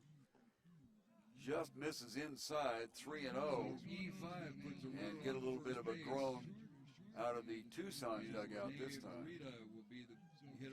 Top of the 8th inning, a runner on first, Roswell leading 2-1, and 1 out. Called strike, automatic. 3-1. Morita is in the on-deck circle. Renee has a hit in 3 times up. Stole a base, as a matter of fact. Bobby Webb has no steals and no... Swung on and fouled back, and we're going to go 3-2 for the 2nd time in a row. Cook on a 3-2 struck out Woodard. So we'll see what happens with a 3-2 on Webb. Might be an interesting time to go ahead and send Miller on a hit and run. Very short leadoff. Pitch down low, and there's a runner in scoring position for the Invaders. That will move Miller around to second base. Morita is the hitter, and he will be followed by the pitcher's spot. And going to have a little conference on the mound to see what they're going to do under certain circumstances with runners at first and second. Nobody up and throwing in the Saguaros bullpen. However, in the Invaders bullpen, Brad Balk and of the it is a shortstop, little rough to batting see 333 these on the year. He's jerseys 1 for from 2 that tonight. He got a base distance. hit and came But around to score I on the think that I saw RBI single a turned in number by Joey 16 Miller out in the there, third inning. which would be Eric Gleese. Gleese was And in the then he ball walked game up to Rampone last night. at second base. One of That happened 8 in the pitchers fourth. used by So Invaders the ninth outside hitter corner in the for a order called for the strike. Invaders with 2 outs and a runner on first base. So Brandon Cook reached back and fired a fastball on the outside corner. Morris and Rampone Keene trying to get edging over towards second base. Big swing and a miss. Balkan with a very 0-2 now with runners on first and second with 1 out in the top of the 8th inning. like he was going to try to drag that down there. Roswell leading by a 2-1 count. Tanner Geisel has a Outfielders tendency for to the play Saguaros very, pretty much very straight deep away, on base. although Heck is shaded a little bit towards the line in right field, leaving a little bit of a gap in right center. And make him cover ground and Center make him infielders play. Morris and Rampone squeezed in looking for the double play, and Geisel deep at third as he normally is. Anthony And is apparently on strike. Danny Droll wants to go out and talk to his new relief pitcher, Brandon Cook, to get on the same page. Morris comes in, Now I'm told that the from echo his is shortstop left. I hope it's left for position you. there, and it No might be idea. they It may might be talking something about a to do with time to the pick number off of at people second that give it base. time using A lot of times, if you work that correctly, the sign will come from the catcher, so the pitcher does not need to even look back there. So the catcher gives the sign, and then depending on what the count is, and generally it's a 3 count, the pitcher and the shortstop begin to count to 3 and turn and throw. Pitch is inside for a ball. 1 ball and 2 strikes. Very effective play, but the timing is critical on it, and very difficult to pull it off with any consistency. 1-2 pitch, swung on foul to the right side, into the dugout. One of the Invader players kind of kicked at it to get it away from him. It popped up and over his shoulder and landed right in the lap of somebody sitting in the first row behind the Invaders dugout. 1 ball, 2 strike continues. This one way, way high, and the count goes to 2-2. They might just review it. They finally have one of his teammates come over, but Balkan is still muttering and looking towards the We're in the top of the 8th inning. umpire. Runners at first and second. Manager that came over. So the Roswell Invaders have a runner in scoring position. Bouncing ball down to first base, and Jesse Baker goes ahead and grabs it for the second out, unassisted to first base. He had a thought about going for a double play, but then decided against it, so the runners do move up. First base is now open. 2 outs in the inning, and runners both in scoring position at second and third, and that brings up the pitcher spot, and we will see who the Invaders send out. Rampone showed that he had a bit of a gun. All of that aside, Need to have him turn his back this way. It is in fact number 31 for Roswell, and that is Jim Smith. and Tucson won with the Saguaros coming up to bat, and they will send up 3, 4, and 5, Retz, Heck, and Baker. Smith was the catcher last evening for Roswell. He was 0 for 5, got 1 walk, steps in there batting .344. Still trying to get his equipment squared away. The manager for the Invaders coaches third base. So if you don't have a bench coach that is on the same page as you are, it's a little bit of a problem. First pitch swung on and missed for a called strike. Now how can that be? Swung on and missed for a called strike. What am I, Jerry Coleman? Coleman, the beloved play-by-play announcer for the San Diego Padres for years and years, has about 3 pages that somebody put together of statements like that. Swung on and a called strike. No, it swung on and missed. Inside corner, strike 2. One of Jerry's favorites, or most famous ones, was he slides into second base with a stand-up double. And I kid you not, I have it somewhere. 3 typewritten pages, now admittedly it's double-spaced, of these Colemanisms, as they call them. kind of like you compile those things that Yogi Berra did, way high for a ball. Ryan Retz will lead it off here. I'll have to bring in my Yogiisms and share them with you from time to time. He's been gone for so many years. A lot of times modern baseball fans are not aware of the very, very colorful catcher for the New York Yankees for years and years. When you come to a fork in the road, take it. Way outside, Droll does a good job of getting out there and controlling the ball. Third base is Joey Miller. Second base is Bobby Webb. Miller on with a walk. Miller on with a hit. Webb on with a walk. 2 outs here in the top of the 8th inning. And Jim Smith, who is no slouch in the home run department, has 15 of them on the year.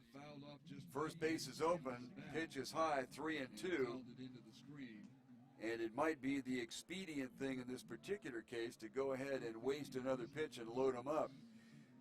That obviously would put a force out at each position, so an infielder would be able to dive, knock it down, and still get it to somebody to get the out.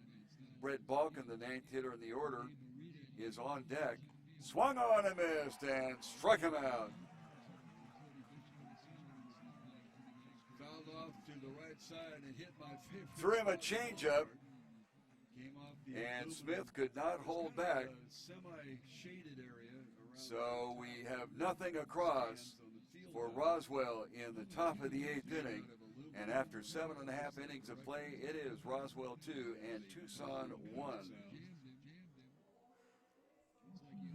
One hit that inning, so a total of 6 recorded for Roswell through 8 innings of play. Time beginning to run out for the Tucson Saguaros as they will bring the top of the order in the bottom of the 8th inning, and that will be Michael Morris, Michael Rampone, and Ryan Retz.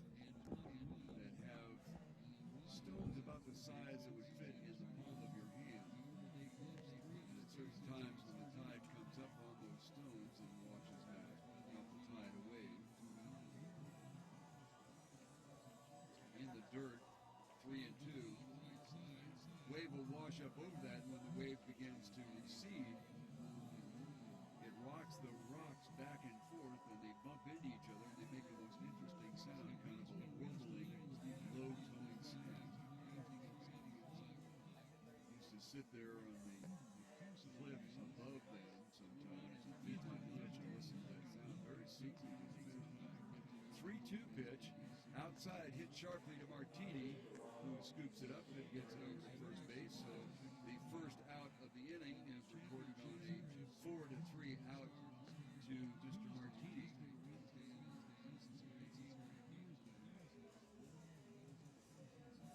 10th batter in a row that Blake Oliver has retired. This is dating back to the 3rd inning. Last night, David Johnson retired 13 Saguaros in a row. And then all of a sudden the roof caved in, gave up a 3-run blast and a single run and double. So we'll see if Blake Oliver can hang in there. There's some activity in the Saguaros bullpen and also a little bit of movement. Balkin out of his reach. Heck with a base hit. Second one of the night for Jimmy. Had an RBI single in the first inning, flew out to the right fielder in the 3rd inning and just got a base hit. So a 1-out runner on first base for the Saguaros. And Jesse Baker will be up there. Last night, Baker got a home run as well. However, his was not as heartily struck as Jimmy Hegg, but it counted anyway. Barely got over. It was a solo home run in the 2nd inning that tied things up.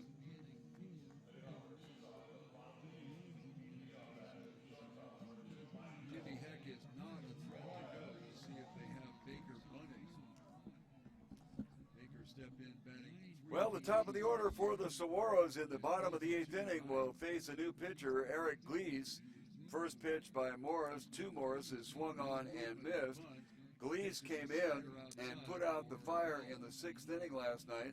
That was the inning that Dave Johnson, after retiring 13 batters in a row, had the roof cave in on him. This one swung on and fouled to the right side. Seventh pitch, Retz bounded out. And Johnson went 2/3 of that inning, gave up a 3-run home run and a single for an RBI, a double in there as well. Next pitch, way outside, and Morris holds up on it. 1 ball and 2 strikes. Anyway, Gleese came in and pitched to one batter, got him out, and that's the way things were going yesterday. Several times, both sides had their pitcher going against one person, and that was it. Ball bounded out towards the first baseman, and both umpires call foul ball immediately. The Invaders have gotten outstanding play from their third baseman. I'm not sure where it came off of Cody Morris's body, but he is gingerly walking around. And he made a couple of sparklers. Admittedly, we are doing kind of a radio play-by-play, and there is a basic difference between radio and television. Normally, television, you don't make such specific commentary that the guy is walking around trying to shake it off. This one, a slow roller, and Gleese will get over and toss it over to first base. The reason that we do it on a radio play-by-play is because some folks are in a situation where they're listening and really not watching, because it is not, quite frankly, the greatest of camera work, because we only have one camera involved. So that being explained, the next hitter for the Saguaros is Michael Rampone. Rampone walked twice in the first and third inning and then grounded out to Balkin in the 5th inning. We are in the bottom of the 8th inning with the clock tick-tock running out on the Tucson Saguaros. They are trailing by a 2-1 count, and it has been that way since the 3rd inning. Gleese way outside for a ball.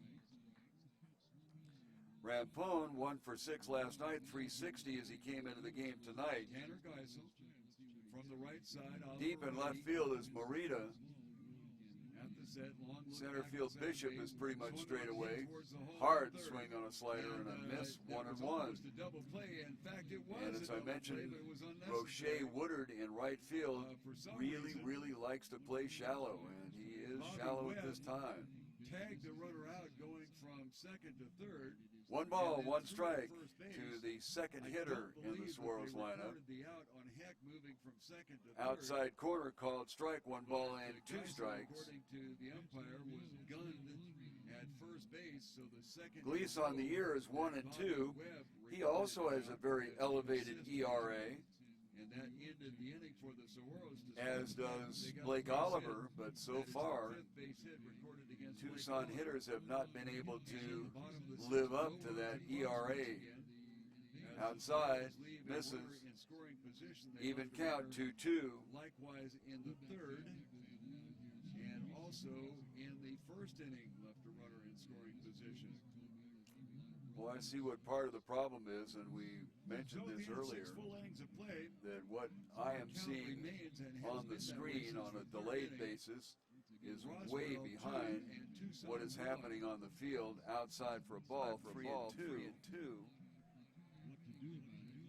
12 pitches So turned that in is by part and parcel to Oliver. the problem. 90 pitches so far through 6 innings of work, and we will go to the top of the 7th inning. Randy Keene has 3-2, 1 out, nobody on. and we hits have him, had some hits him. activity out in the bullpen, and it looks like we may have a Now the fans in the stands are complaining a little bit about a batter being hit. But quite frankly, in a 1-1 ball game as a relief pitcher in a 3-2 count, the last thing on the planet that you want to do is to hit a batter. So that certainly was not intentional. Rampone hit on the left shoulder blade as he ducked away from it. Well, maybe it got him on the hand there. I'm sure. He was one of the 600 pitchers that appeared for the Saguaros last night. Again, I jest. 9 pitchers. Looks like he's came for okay. the Saguaros. Kelly was one of 4 of them.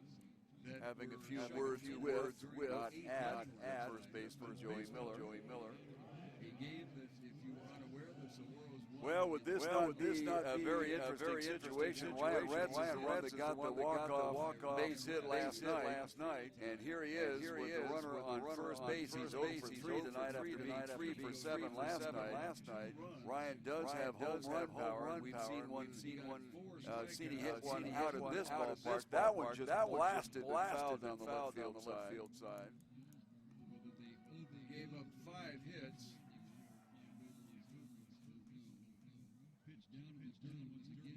Retz on the year has 12 home runs. So the game is in the hands. So he is certainly not opposed to the four-bagger. Neither would the Tucson fans at this particular juncture. Before Retz came to the rescue. Pitch hit slowly out towards Martini, coming over to get it, and makes a nice play. In fact, an outstanding play by Louis Martini. Grabbed the ball in his glove and kind of highlight shuffled it over to first base to get the out. The runner moves down to second base, but a big hand here for Louis Martini, who really did an outstanding job on a slow roller to get Ryan Retz at first base. And the same thing happened last night, late in the game. The left side of the Invader infield turned in 4 sparkling plays to keep the Saguaros off the board. And that play turned in by Louis Martini might accomplish exactly the same thing. Jimmy Heck is up there with the runner at second base in scoring position. First pitch on that outside corner called strike. Heck has two hits at bat. He got an RBI single in the first inning, and then has stood up as the only run all the way to the bottom of the 8th inning here for the Saguaros. Heck last night had a 3-run home run. Same exact place, outside corner called strike 2, and Heck is down 0-2. Jimmy really bombed one out of here last night. It was a 3-run blast in that 4-run 6th inning last night. So certainly capable. First base is open, 0-2. Catcher setting up on the outside part of the plate, and the pitch goes there, but it is much farther out than the first 2 pitches that got rung up as strikes, and the count is 1-2. Popped out to the second baseman, Rampone. Got a base hit and scored. Somebody up in the Invader bullpen. Nobody up in the Saguaros bullpen. So Pitch swung on and fouled back. For the Invaders, looks at 1 ball and 2 strikes will continue to be the count. Eric Glees is in the ball game for the Invaders. This is the second pitcher that has been used by Roswell.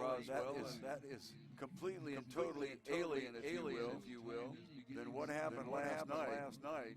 The Saguaros used 9, the Invaders used 7 in a game that went past midnight. Way outside. Well, I tell you what, Rampone had a running head start on an outside pitch. He could have gone to second or third base very easily. But there's an adage in baseball, you do not want to make the third out of an inning, or the first out at third base. So Rampone remains at second. Heck trying to work a base hit out of this. Swung on and hit foul out to the right side again. And we will go to the 7th pitch of the at-bat with a 2-2 count. No errors for Roswell. Heck's RBI single in the first inning. Only run for the Saguaros as they are down 2-1 here in the bottom of the 8th. If Roswell wins it tonight, Please taking a long time to stare in to get the sign. Now the check at second base and timeout called. hit hard. As Heck steps out of there. Jimmy is coming into the ballgame batting .411. For the Saguaros. And I think I've mentioned this several times that in and of itself is pretty spectacular because he was 0 for 12 when he first got here. Pitch inside corner. Did he go? So Well, now wait a minute. Are they calling it a called strike? The base umpire checked that. The home plate umpire looked at the base umpire. I didn't see any gesture from the base umpire, so I'm not exactly sure whether it was a called third strike or a check swing strike. No hits for a total of 5 on the game for. And both the first base coach and the manager for the Saguaros is out there complaining about it. I'm not sure whether I need to put a forward K or a backwards K. If you are not a scorekeeper in baseball, the difference is that a forward K means that he swung and missed. A backwards K means that he had a called third strike. So in any regard, it's still a third strike. And the third out of the inning was leaving a runner in scoring position.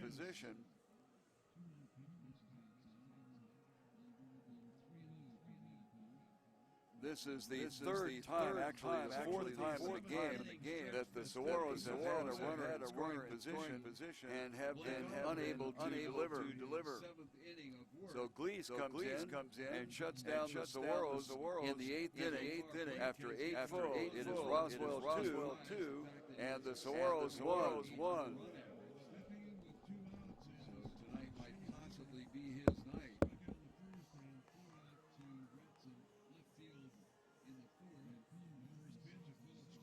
He has given up a couple of walks in his 6 innings of work up to this point. He's thrown 90 pitches during that period of time. Has 3 strikeouts and has the lead 2-1.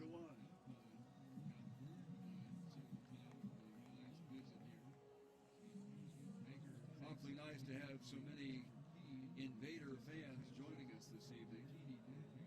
In the Pecos League, we are working very hard to try to get some sort of video or audio feed from every team in the league so that the hometown team does not have to spend the money to send a crew on the road, and yet the hometown fans can follow what's going on without regard to the fact that they might be listening to a home team announcer.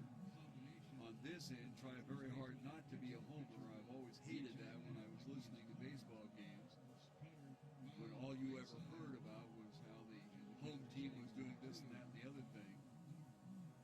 Visiting teams have their day in the sun as well. Generally, Randy Keane's but I've given a balanced account of what's going on here tonight.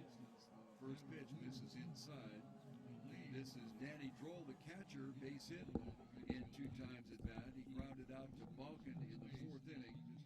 Well, from the standpoint of the Roswell Invaders, they would definitely like to put an insurance run out here. As we go to the top of the 9th inning, and they're leading by one. As far as the Saguaros are concerned, they need to have Dave Robles, who is the relief pitcher out there, shut down the Invaders and not allow them to move any farther ahead as a second called strike comes in to Brett Balkan, and Balkan is really annoyed at the umpiring staff tonight. He felt he was safe at first base the last time he was up. That was in the 6th inning.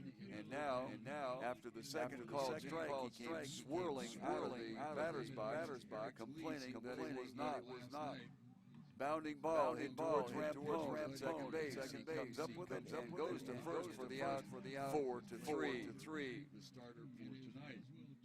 Kind of interesting viewing between what is live and what is being seen on the internet. We are almost an inning behind. So we go to the top of the order for the Invaders. It's Cody Bishop. Came into the ballgame batting .433. He's had a rough night. He's 0 for 4 to this point. The pitch, he dances away from inside. And just as I say that, he sits down. Not sure whether he was just getting some stretching. The Saguaros got a run in the first inning, and that has been it. But we are going to have a new pitcher because Randy Keane is being pulled for number 24 from the left side, and the shift is on. That is pitch, a ball, 2 balls and no strikes. Tanner Geisel, the third baseman, is the only infielder on the left side of the infield. This one swung on, fouled off to the left, and out of play, 2 balls and 1 strike. Michael Rampone back behind second and a couple of steps to the right field side. Cameron can swing the lumber. Rampone is on the grass, and the count goes to 3-1. First baseman Miller, who gobbles it up. Ryan Retz is deep at first base, shaded over towards the right field line. Jimmy Heck. Pitch is swung on and hit down the left field side and into the corner. It bounces around out there, and Ryan Retz grabs a hold of it, and an opposite field double for Cody Bishop. So if you were on the Invader side, that is very good news. And on the Saguaros side, that's a big oopsie.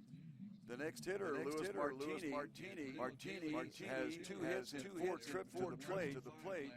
However, I'm going to guess that he will be up there bunting. And Burnell is just having an awful time with that pitch. Geisel does not think so in third base. Kind of an excuse me Still swing. playing relatively deep. With 2 outs and nobody on here in the bottom of the 7th. So we'll see how the Invaders play it as Luis Martini is up there, not showing anything at the moment. Now Geisel begins to creep in a little bit. Pitch at the knees. They're called strike one. Last several outings, David Robles has struggled a little bit. No runs across for the Saguaros after 7 full. It is He started off the 8th inning last night and wound up giving up a run. For the Saguaros. 0-1, look back to second look back there, fouled off to the right side, and David has his way here with Luis Martini, 0-2. Invaders bullpen. 2-0 the count to Burnell. Brett Balkin was down 0-2. Mr. Robles rounded out to Rampone at second base. So 0-2. We'll see how Robles handles it in this particular situation. Top of the ninth inning. And Roswell nursing a 1-1 lead to get an insurance run. Outside corner called strike three. Second out of the inning. And Cody Kaufman will come up. Lots of home runs in the lineup for the gang from Roswell, New Mexico. And Kaufman leads that group with 22 home runs. Now I went to look up the dimensions of the Roswell, New Mexico ball field. I'm assuming that a lot of those home runs were hit there, but they're taking no chance with Kaufman, and they're going to intentionally walk him. That will set up the force out at second base and at third, and they will face the number 4 hitter, Joey Miller. Now, Joey is no slouch in the home run department, as he has racked up 21. But this would be the percentage play, especially in the top of the 9th inning. Whoa, almost got one thrown away there. A lot of times when a pitcher intentionally walks better, he has trouble finding home plate when the next hitter comes up. And ball 4, and that will walk him. Now, a lot of times, people who are trying to speed up the game of baseball say, well, if you want to intentionally walk a batter, why don't you just say you go to first? But quite frankly, from an offensive side of things, you want that pitcher to throw 4 bad pitches, so it gets his rhythm off. And hopefully he will struggle with the next hitter. So we'll see how that works out. Runners at first and second, 2 outs here at the top of the 9th inning. And Joey Miller up to bat. Miller is 2 for 3 tonight. Got a base hit his last time up. Struck out. Before that, got that 2-run RBI single that had put 2 on the board for the Invaders. And that's what we have right now. 2-1 in favor of Roswell. As 4, 5, and 6 will come. First pitch swinging Miller off to the right side. 0-1. 2 outs. Top of the ninth. Cook gets a called strike. So the Saguaros will be in the position of trying to tie it up. Swung on and strike two. Bottom of the 8th, bottom of the 9th. All that's left in the regulation. In fact, the Saguaros did exactly that. They gave up a run last night in the top of the 10th inning, and in the bottom of the 10th, they came back and scored a run to keep things going. Got to the bottom of the 13th, and finally won it. Hits it solidly. Second look, swung on and hit right at Morris at second base. The throw to second base, right on time. As Rampone gets over there, and the Saguaros will now try to tie it, if nothing else. And if they can do it, can go ahead. That was actually a very fine play by Morris because he had to range to his right and pick up the ball. And the very fleet-footed Joey Miller was on his way to first base. And Morris chose to go to second and got the runner going to second by a step. Nothing across in the top of the ninth inning. And so after 8.5, it's Roswell 2 and Tucson 1. Last chance for the Saguaros. One hit in that 7 overall for the Invaders over their 9 innings. And over 8 innings, 5 hits surrendered by the pitching staff for Roswell. They will send out the fireballing Eric Gleese, who handled the Saguaros very easily there in their 8th inning. He did hit a batter, but did have a runner in scoring position, and on a fine play by Luis Martini on a slow roller to his left, and a strikeout by Gleese turned the Saguaros away in the bottom of the 8th inning. So all the marbles are on the table here.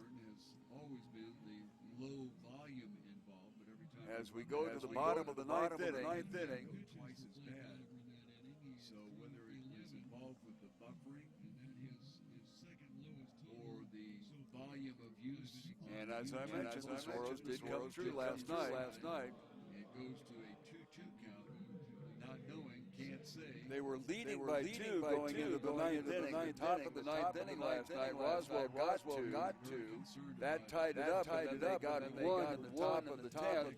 But the Saguaros saved themselves by getting one in the bottom of the inning. And then it went to the 13th when the Saguaros finally won it. That has been something that each of the pitchers tonight have experienced. Jesse Baker, hitter and the first pitch strike. It'll be Baker, Geisel, and Danny Droll. Baker is over tonight, as is Geisel.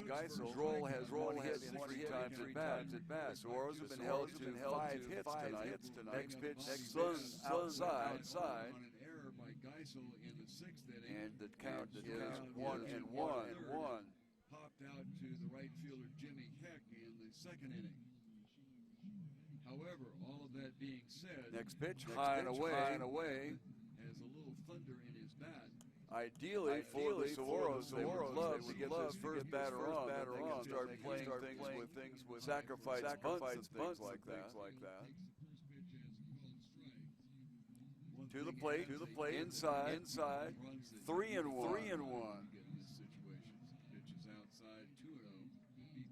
Geisel is the on-deck hitter. Yourself, because quite frankly, if you go up there looking to hit a home run, I double-dog guarantee you will not. Generally, if all the fundamentals are there and you get a good pitch to hit, that's Bounced up the middle, Balkan over to pick it up. Guns it to first base, and the first batter in the bottom of the ninth inning. Jesse Baker is retired 6-3. Tanner Geisel struck out twice tonight and grounded out to third base to Bobby Webb. 2-1 and 1 out. Fouled strike automatic. 3-1. Morita is in the on-deck circle. Rene has a hit in 3 times up. Stole a base, as a matter of fact. Swung on and fouled back, and we're going to go 3-2 for the 2nd time in a row. On a 3-2. Gleese swung on towards Balkan. Takes it on the second hop. Gets it over to first base. Low. And the ball is dropped. So a little bit of life for the Saguaros there. As a low throw from the shortstop Balkan. And Joey Miller was unable to dig it out. Morita is the hitter, and he will be followed by the pitcher's spot. He's going to have a little conference on the mound. So a base runner on. And we'll see how the Saguaros choose to play it. First off, they choose to have Brian Lubeck go out and run for Geisel. However, in the Invaders bullpen, and it is a little rough to see these jerseys from that distance. I think that I saw number 16 out there, which would be Eric Gleese. Gleese was in the ball game last night. One of 8 pitchers used by Invaders outside corner for a called strike. So Brandon Cook reached back and fired a fastball on the outside corner. Morris and Rampone edging over towards second base. Big swing and a miss. 0-2 now with runners on first and second. Adam Urbania coming off the bench. He has struggled with injuries ever since the All-Star break. Got hurt in that All-Star game. First pitch to him is a called strike as he is pinch hitting for Danny Droll. We're going to check to see who's in the on-deck circle. That is Thomas McKenna. Squeezed in looking for the double play, and Geisel deep at third as he normally is. Next pitch swung on and hit towards Martini. The lead runner for one. Back to first base. Double play, and we'll have another ball game tomorrow night. Morris comes in. Shortstop position. Maybe talking about a timely pickoff at second base. So the pitcher's best friend, the double play, Correctly, the sign will come from the catcher, so the pitcher gets the Invaders out of trouble here. what the count is, and generally it's a 3-2. The pitcher and the shortstop in the count 3 is a turn and throw. The pitch is inside for a ball. 1 ball and 2 strikes. Very effective play, but the timing is critical on it. And very difficult to pull it off with any consistency. 1-2 pitch. Swung on foul to the right side. Well, that will wrap it up here from Kino Veterans Memorial Stadium as the Saguaros get a run in the bottom of the first inning. And we're unable to do anything else as an outstanding 4-6 double play. The start of the double play turned in by Louis Martini. And we will have another ball game tomorrow night as the Saguaros and the Roswell Invaders have played a couple of nail biters last night in the 13 innings. It was Tucson with the win. Unassisted to first base. And tonight, Going for a double play. two runs in the third inning for Roswell, and they made it stand up, and they come away with a 2-1 victory. So once again, thank you very, very much for being there. Again, apologies for the audio problems. Yes, we've gotten them semi taken care of tonight. They come and go. But the problem is we shut everything down and come back on tomorrow night.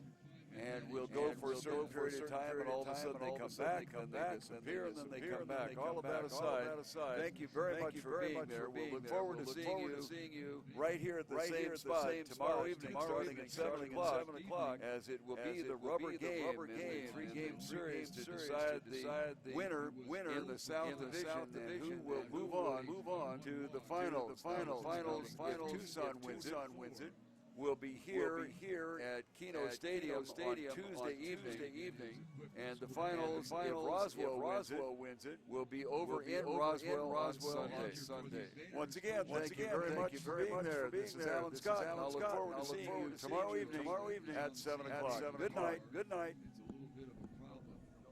First pitch swung on and missed for a called strike. Now, how can that be? Swung on and missed for a called strike. What am I, Jerry Coleman? Coleman, the beloved play-by-play announcer for the San Diego Padres for years and years.